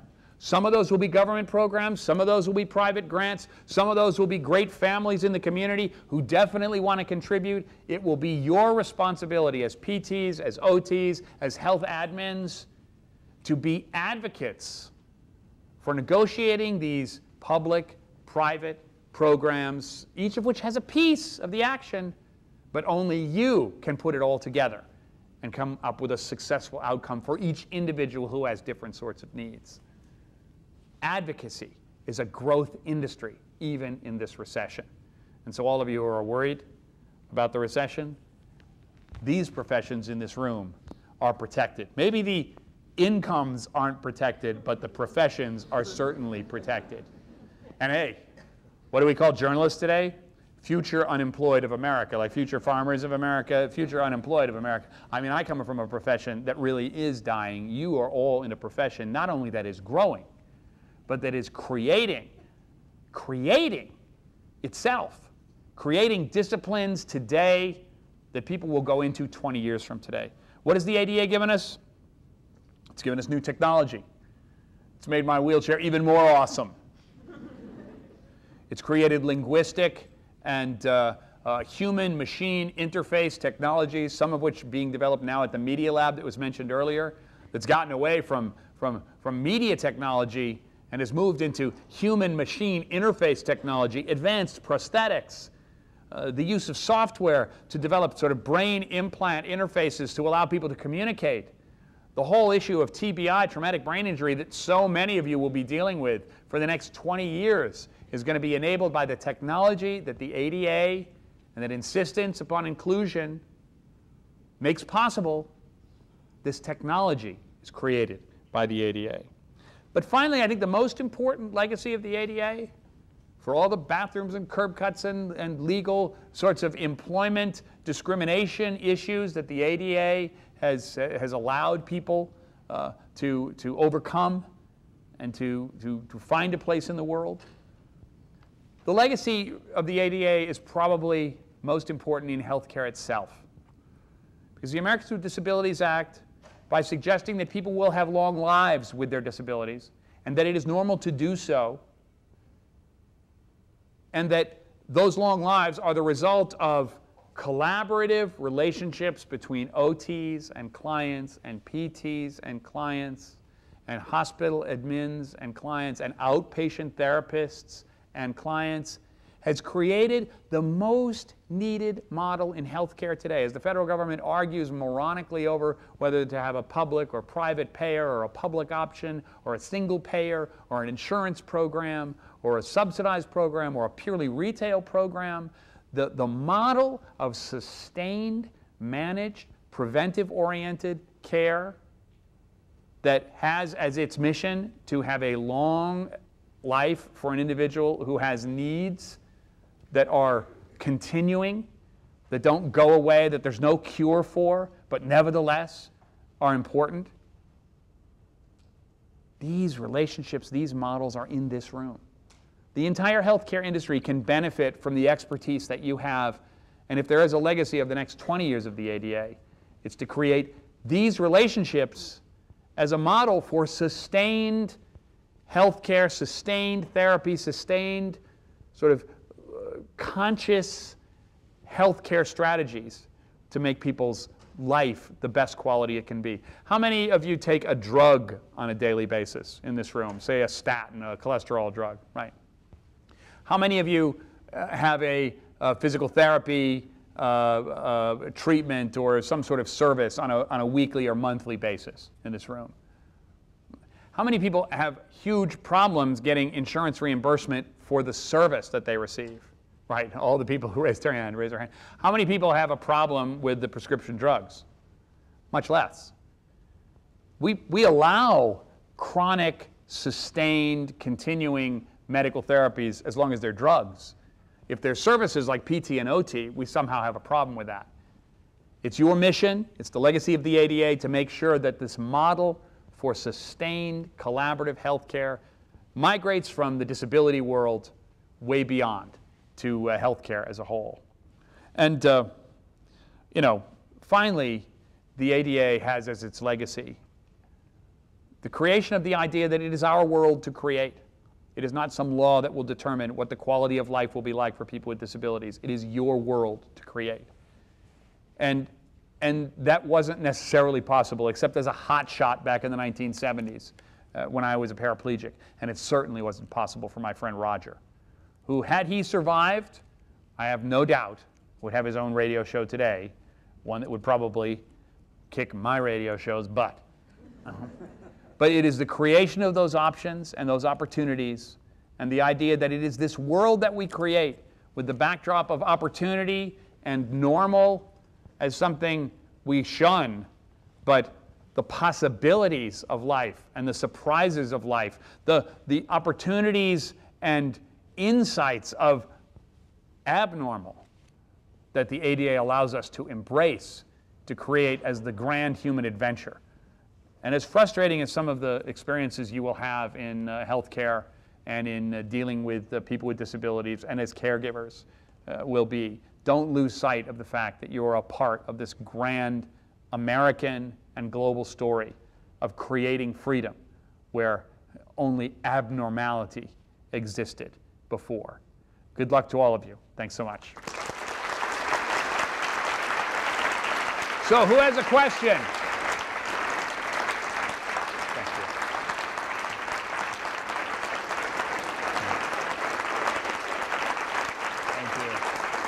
It's you guys that deserve the applause, not me. So who has a question? We have time here to answer some questions, and I'm happy, even though there are no people from the communications department here. Raise your hand. Okay, right over here. Right over here. And Doug? Okay, great. Here we go. And keep your hands raised so I can call on the next person and we can get Doug over there. Go ahead. Hi. I'm curious if the technology has changed over the years within the control room at radio stations. The reason I ask that is my undergrad degree is in communications, I originally wanted to go into radio before becoming an advocate with an independent living center. But the issue was at the time, with all the carts at the time, of like 8 tracks, I'm dating myself, and knobs and dials and everything, it was just too difficult for people who didn't have a lot of manual dexterity. Has it gotten easier? Are things more computerized? What's the technology like? Sure, and if you have another question, raise your hand and we'll get the mic over to you. Okay, great. The technology in broadcasting it doesn't even resemble what it was in the 1970s or 1960s. There are no 8-track carts. Everything is digital. Even editing is digital. When I was working for National Public Radio in the 1980s, I cut tape literally with a razor blade. And yes, there was a lot of manual dexterity dealing with Mylar tape, 1/4-inch Mylar tape, to cut stories together. Now all of that's done digitally with a mouse and with keyboard commands. And there are even all kinds of adaptive technological interfaces that allow you to do it even if you don't have full facility with a keyboard. So yeah, the technology of broadcast and of media and of video for that matter, I mean, video cameras are much easier to use. I mean, all of video editing, as probably a lot of you know, is fully digitized. But I would say that there are fewer jobs in the control rooms of broadcasting because I think the industry is undergoing so much transformation now. The number of jobs in the control room is shrinking.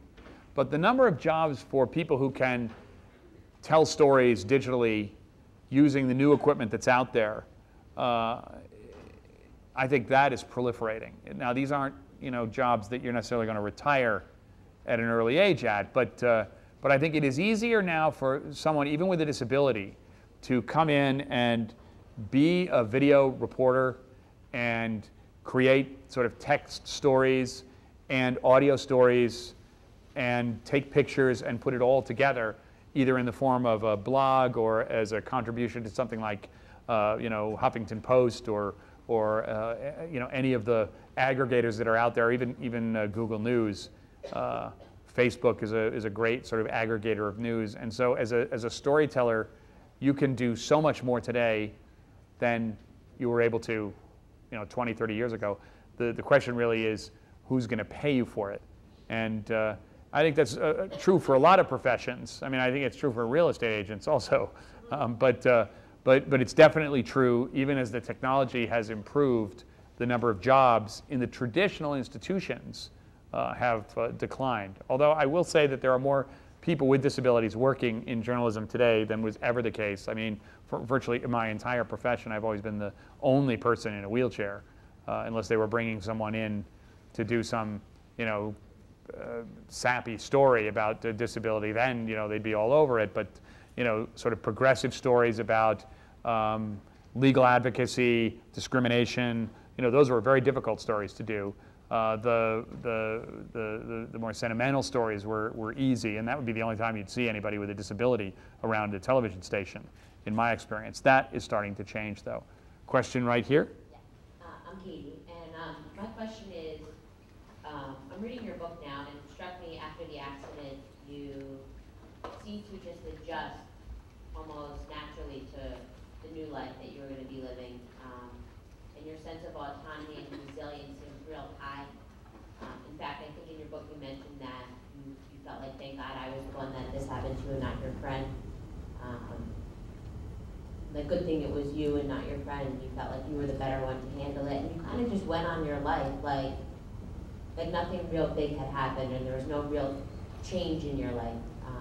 At least that's the way I interpreted it. Emotionally and mentally, you just seemed pretty well adjusted. What was that like for you at the time, though? Yeah, I mean, it's a great question, and when I wrote, and get your hand up for the next question, we'll get the mic over towards you. I wrote that book. Let's see, I was. It's a book about me in my 20s and early 30s that was written in my late 30s. And one of the real serious issues for writing a memoir is, you have to really understand the character, because the main character in the book is you. And if you don't talk with authority about yourself in the book, it's malarkey. Whether you're writing a novel or a real life story, the character has to be believable. And it's also the case that, there aren't a lot of memoirs written of people in their 20s and 30s. I mean, Mark Zuckerberg being an exception of Facebook because he's a billionaire. And of course, there's a film now, a biopic about Mark Zuckerberg. And I gather some of you have seen the movie. There are all kinds of, real tragic consequences to being a billionaire that you have to overcome, I suppose, in that story of overcoming adversity there. But unless you have some really unusual sort of elements in your life, nobody wants to read about somebody in their 20s and 30s. There's not enough insight that you develop in life, and this was a challenge for me. I was very much moving right along, and I think a lot of it has to do with something I alluded to earlier. As a young person, you're kind of unstoppable. I mean, I think the people in the hospital with me, and this, maybe something that you find clinically as a marker for different individuals with disabilities. I was in the back seat of a car. I'd hitchhiked. I didn't know the people in the front seat.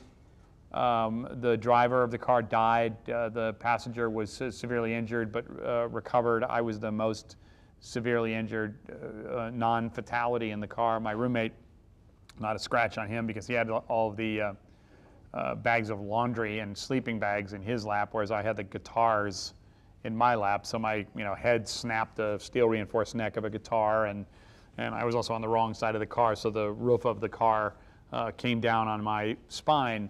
But it wasn't my fault, the accident. And so many people in the hospital with me were the victims of drunk driving or having done something that was self-inflicted, and the psychological scar of coming to grips with what they might have done to themselves, a mistake that they had made, I was free of, and I talk about that in the book.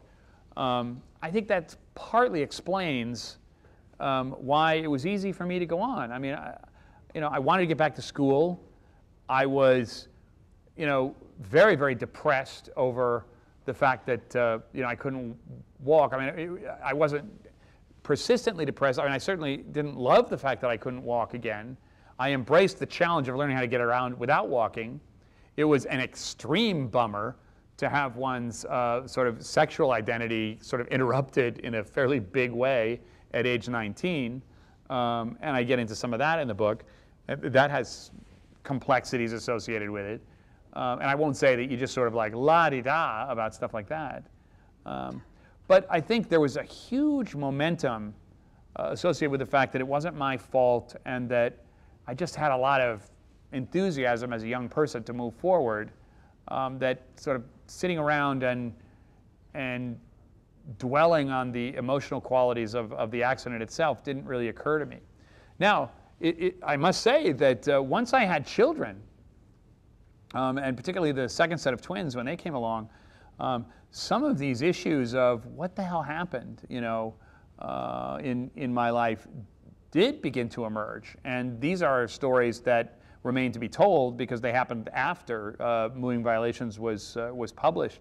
In some sense, a lot of the traditional sense of, wow, what's happened here?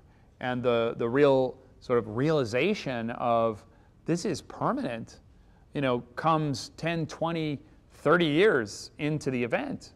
And so the idea that rehab is something that happens in a few months or even a few years is a bit of a myth. And in some sense, I've helped to create that myth in my own book. But as my kids like to say, if you write a sequel, Daddy, don't include us in the book. Or if you do, we have to read the manuscript beforehand. And I said, well, of course you will. And yes, there is a sequel to be done. And I think, as is the case in every life, you constantly revisit issues that you think you have clarity on. Whether it's your marriage, whether it's your sense of identity, whether it's the idea of aging, and believe me, the idea of aging when you turn 50 and you realize you're in a wheelchair, and suddenly, you are no longer working in television, and you realize that they aren't hiring a lot of people in television in their 50s in wheelchairs, and you suddenly have to look for other sorts of employment. I mean, fortunately, I've had a great career, and it's a thrill to be back in radio again. But these are terrifying sort of restatements of the original trauma of the accident. And so yeah, it doesn't, if I were to write moving violations today, it would be a very different story. That's not to say that anything in the story is wrong now.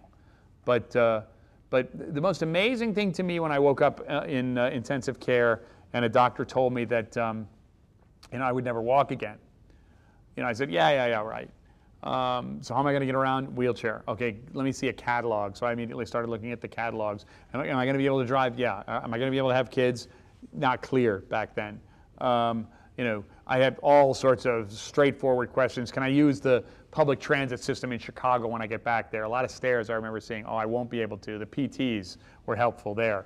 They actually set me up as I would talk about how I'm going to ride the subway when I get back to Chicago. I remember one PT said, okay, as entertaining as your stories are about going back to Chicago and getting on the subway, just try to get up this wooden step here. And she put this 2-step unit down in PT and said, okay, the first step was 3 inches, the second step was 6 inches. Let's work on this step here. How many steps did you say it took to get on the Chicago Loop Ravenswood line? I said, oh, it's probably about 20 or 30 steps. Okay, well, let's work on this. It took me, probably 10 minutes of sweating and squealing and grunting and squirming to even get up those 3 inches. And it was only at that moment that I realized, okay, maybe I wasn't going back on the subway in Chicago until they built some elevators, and that was probably a few decades in the future. So the realization comes in subtle ways, and the thing that was the hardest for me to understand was, okay, I'm going to be in a wheelchair for a year. That I can deal with. That I can understand. That I can grasp. 2 years, I can grasp that. 5 years, a little difficult. Remember, I'm 19. 10 years, that was like, whoa, 10 years. That seems huge. But when 10 years happened, when in 1986, I was sort of 10 years in the chair, and also was within months of passing the point where I would have spent more time, actually it was about halfway to the point where I would have spent more time in the chair than as a walking person for 19 years. That would come, 10 years later. When I passed that 10-year mark, I remember having this very powerful feeling of, oh, now I get it. And it wasn't about 10 years at all. It was about this idea in rehab, and you'll come up with, you'll be confronted with this as PTs and as OTs, that there's this delusion that you have when you have a permanent disability that somehow if you're really good, if you study really hard and keep your skin from getting bed sores and keep your muscles in great shape and work really hard and stay active and don't just sit in front of the TV and smoke cigarettes all the time and and try to get a job and be as active as you possibly can, that it's not about living longer. It's about when that 10-year moment passes, you realize, oh, all right, you do that, you think you're going to walk again. You do that, your reward for being a really good disabled person is you won't have a disability anymore. That's the delusion. And at that moment when you realize, oh, it doesn't matter what I do, I'm going to be in this chair forever, then you begin to understand the forever part of it. And that's the hardest. And then when you begin to grasp the forever part, then the issues of the real emotional, it's hard for a 19-year-old to understand forever about anything other than, maybe, The Sopranos went on forever, right, on HBO. It's about all you understand is forever, But suddenly when you're 30 and 40 and when you have kids and you realize that you will leave their life before their life is over, then you begin to understand what permanence is, and the wheelchair will be with you always. Those kinds of things are really, really important. And so there's another story to be written there. And those things, there's things you should be mindful of in rehab, even if you're just with people for a few months or a few years in the services that you provide. Another question, I think, down here. Go ahead. I'd like to know if, what were some of the attitudinal barriers that you faced when you were breaking into the news business, how that has changed since the accident and since the ADA's in the past? You know, I don't think the ADA has done much other than improve the accessibility of news facilities. I don't really see that there are many more people on the air with disabilities. I don't really know why that is the case. I think there is a kind of conservatism, certainly in broadcast journalism. I don't know print as well, but print is now, you know, in just a plummeting decline of employment with buyouts everywhere. So the question of who is even employed in print, let alone the diversity of the employment force, you know, what was going on 10 years ago might have been really diverse. What's going on today, who knows if it resembles it, depending on the patterns of layoffs and that sort of thing. What I would say is,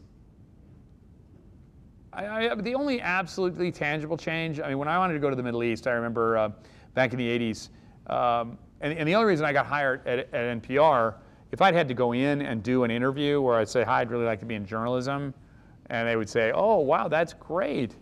That's really great. And, you know, I'd done some work at like a community college or at a journalism school. I mean, I never had to do any interview like that, and I was actually always terrified to do an interview like that. I started as a freelancer out in Oregon. I freelanced a story in 1980. A volcano erupted, Mount St. Helens. I write about it in my book.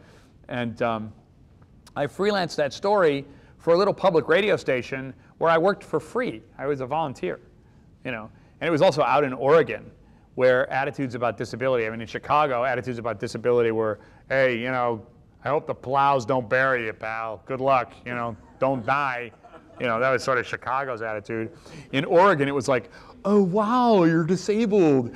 Great. Oh, we have some lesbians working for us and disabled people and blacks. Oh, wow, this is great. I love our station. You know, it's a little annoying, but it was kind of fun, but it was very Oregon, you know, not Chicago at all.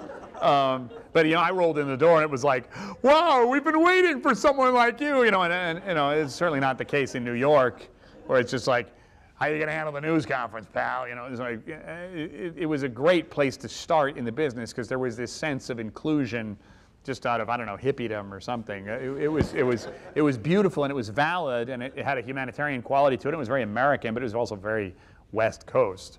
But then once I started freelancing the volcano story, I would send my stories back to NPR, and I remember they never even knew I was in a wheelchair until one day I had to file a story from the field, and back in the day where there weren't, you know, cell phones, obviously, and there were these things called phone booths, which you may know about if you watched Bill and Ted's Excellent Adventure, you know, but I'm sure none of you have ever used one. But you couldn't get a wheelchair into a phone booth. It was the only public phone that you could use, and if you could, you know, it was way up high, and getting the quarter in, you know, and you know, it's just very, very difficult. So if you had to file a story using a public phone in the middle of Western Washington on deadline, you know, there was just no way you were going to make it. And I missed a deadline because of the phone booth, and I managed to find a phone to use at an elementary school. I remember I just rolled in there, and you know, schools were accessible back then, or this particular one was accessible. It was all on the ground floor. I rolled into the office and said, you know, hi, I'm a reporter. I need to file a story on you know, the volcano. I had an 800 number at the time. They didn't even know what 800 numbers were at this school office. They thought the whole thing was kind of a scam, you know. And I said, no, really, I have to file the story. And when I got on the phone, I filed the story. They didn't even know what public radio was, and I said it's like public television, only it's you know, just like a radio station. And the principal of the school came in and asked what I was doing on the phone, and they said, oh, he works for public television for the blind. You know, that's what they thought public radio was, public TV for the blind, because of course there was no picture. So this is how primitive it was back then. So when I finally talked to my editor about why I missed the deadline, he asked me, so what the hell happened, Hockenberry? You know, we needed that story and you missed it. What's the deal?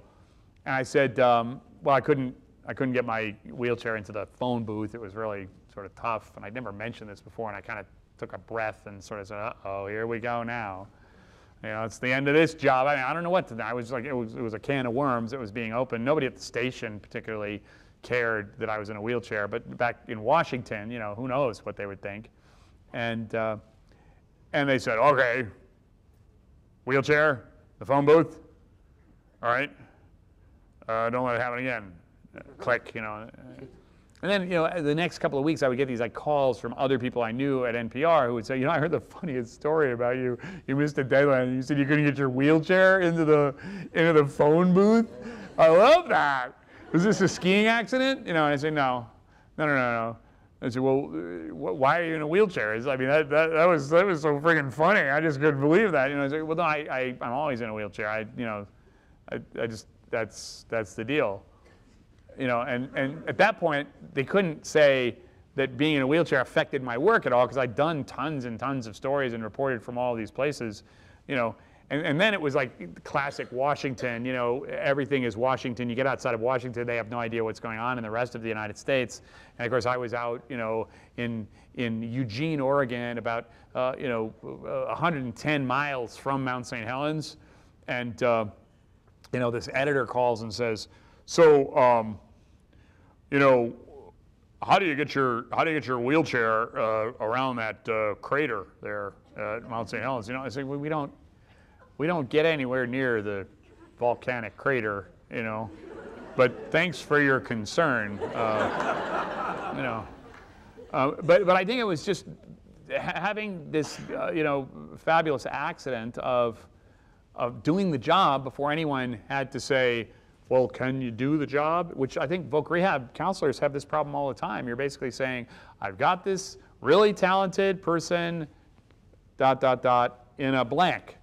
And then they go, oh, well, all right, gee. So somehow there's this like, wouldn't it be great if all of you could say, check out this reporter here. Let me give you his or her phone number, and then suddenly you're talking about the job that they do, not the physical circumstance that they're in. You know, it's not about giving someone a chance.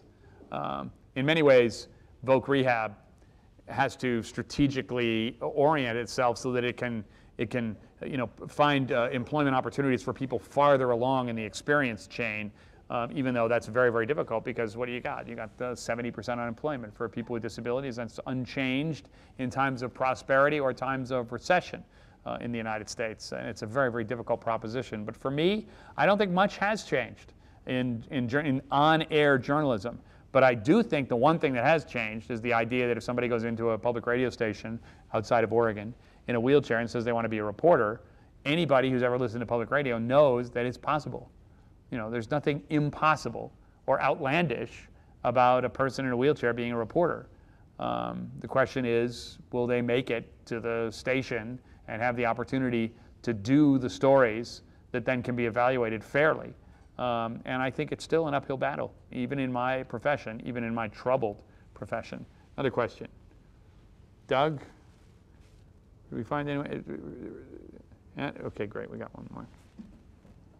Hi, John. Hi. My name's Louise, and I'm part of the health administration major. And our class is doing a sort of project on innovation and in the healthcare setting. And I know you mentioned that, and I never even thought of this, that the wheelchairs in hospitals have higher sides, so they're hard to maneuver. Are there any other like technologies or machineries that we as future healthcare leaders can improve upon? Well, I think in healthcare, in the medical device industry, the business model is based on producing enormous numbers of almost identically manufactured items and getting your profit off the mass sale of those devices. And when you've run into difficulties in the medical device industry, it's when the manufacturer has not taken into account diversities between different patient populations. And that's true for cardiac stents. It's also true for knees and hip replacements as well. That bone density issues and the adaptability of those kinds of medical devices in the beginning was not up to producing uniform outcomes. Even though it was a uniform manufacturing run, it wasn't uniform outcomes. And part of the design, and so the medical profession is capable of coming in and sort of evaluating, well, your knee is going to last for 2 years because of the problem with your bone. Your knee is going to last for 10 years because your bone is in this particular situation. In fact, the device manufacturers should make it a design strategy that what is the knee replacement technology that works for everyone regardless of the bone that's presented. The idea of, nobody wants, I'd like a 2-year knee, I'm interested in a 7-year knee myself. I mean, it's like there's no such thing as a product called a 2-year knee or a 7-year knee. It's like you want a replacement knee. And a 2-year knee is not a replacement knee. A 2-year knee is a lot of visits to the hospital, and then you don't have a knee after a while. And that's just, the medical device manufacturers view that as an abnormal sort of standard of deviation, negative outcome, but they don't redesign the manufacture of the device to take into account all of the diversity of, pharmaceutical companies have the same sort of problem. In the case of the Media Lab's biomechatronics division, which develops advanced prosthetics, intelligent prosthetics that attempt to figure out what the specific needs of each individual are, this is a whole new field that medical manufacturing is not used to. And in many ways, if you're getting into healthcare administration now, demanding that device manufacturers produce uniform outcomes that are not based on a specific normal characteristic of a narrow patient population, but in fact are required to guarantee a replacement or a positive outcome regardless of the physical characteristics of the individual, knowing that as a health administrator, you don't close the door because somebody's too fat or somebody's too old or somebody's too weak or somebody has a particular blood type. You don't have that option. And giving the medical device manufacturers that option, I think, is a leftover business model from a time when normal was what the healthcare industry was all about, when in fact embracing not normal and coming up with outcomes that work specifically with unusual circumstances or different circumstances or diverse circumstances is much more where we need to be right now. In the case of wheelchairs, there are wheelchairs that shuttle pregnant ladies from the taxi or the station wagon to the delivery room, and that's a perfectly good model. But there are also wheelchairs that are for people who can't walk, and there are wheelchairs for people who are in a cast where part of the leg has to come off, part of the footrest has to come off to support the one leg versus the other leg. There are wheelchairs that need to have places for crutches, and making sure that your hospital's purchasing strategy doesn't lose sight of the fact that, okay, maybe it's cheaper to buy 250 of the pregnant mom wheelchairs and just let the lowest paid staff in your hospital improvise how it's going to work for everybody else and let the patient suffer the consequences, and just you won't be able to track the costs down the line on that because no one's paying attention to that. They're just annoyed, or there's delays, or there are injuries associated with those kinds of wheelchairs.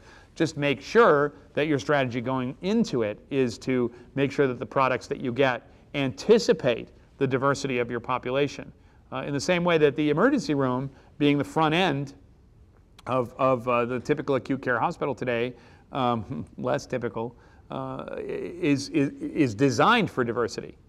It actually uses diversity as a sort of defining strategy for making sure that if someone comes in who's maybe not, with a skinned knee or a concussion, that everything doesn't stop. That you can handle everything from a gunshot all the way to a minor, infection, and it doesn't slow down the throughput of the operation.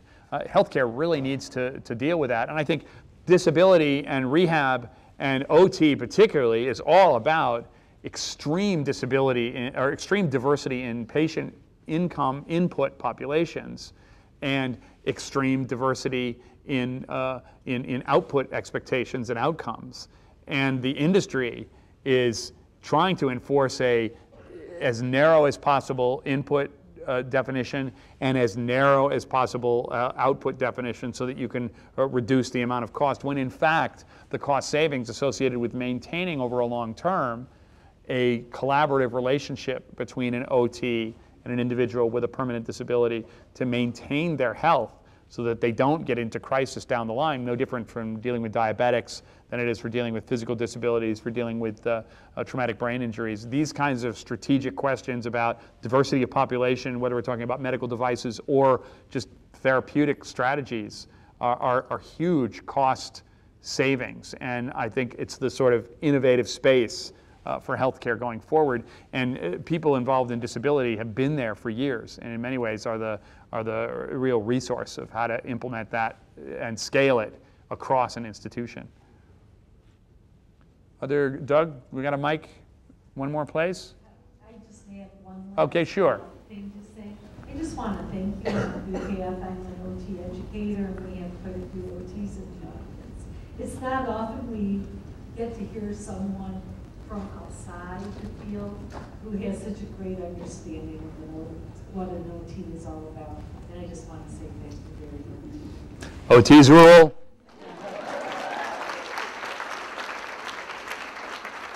PTs rule.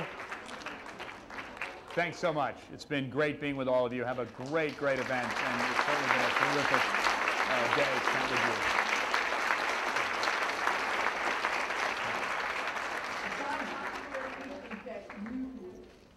We would like to do your very own Panuska College of Professional Studies blanket, because we think the whole college rules too. Thank you. Great. Thanks so much. Thanks so much. Thanks.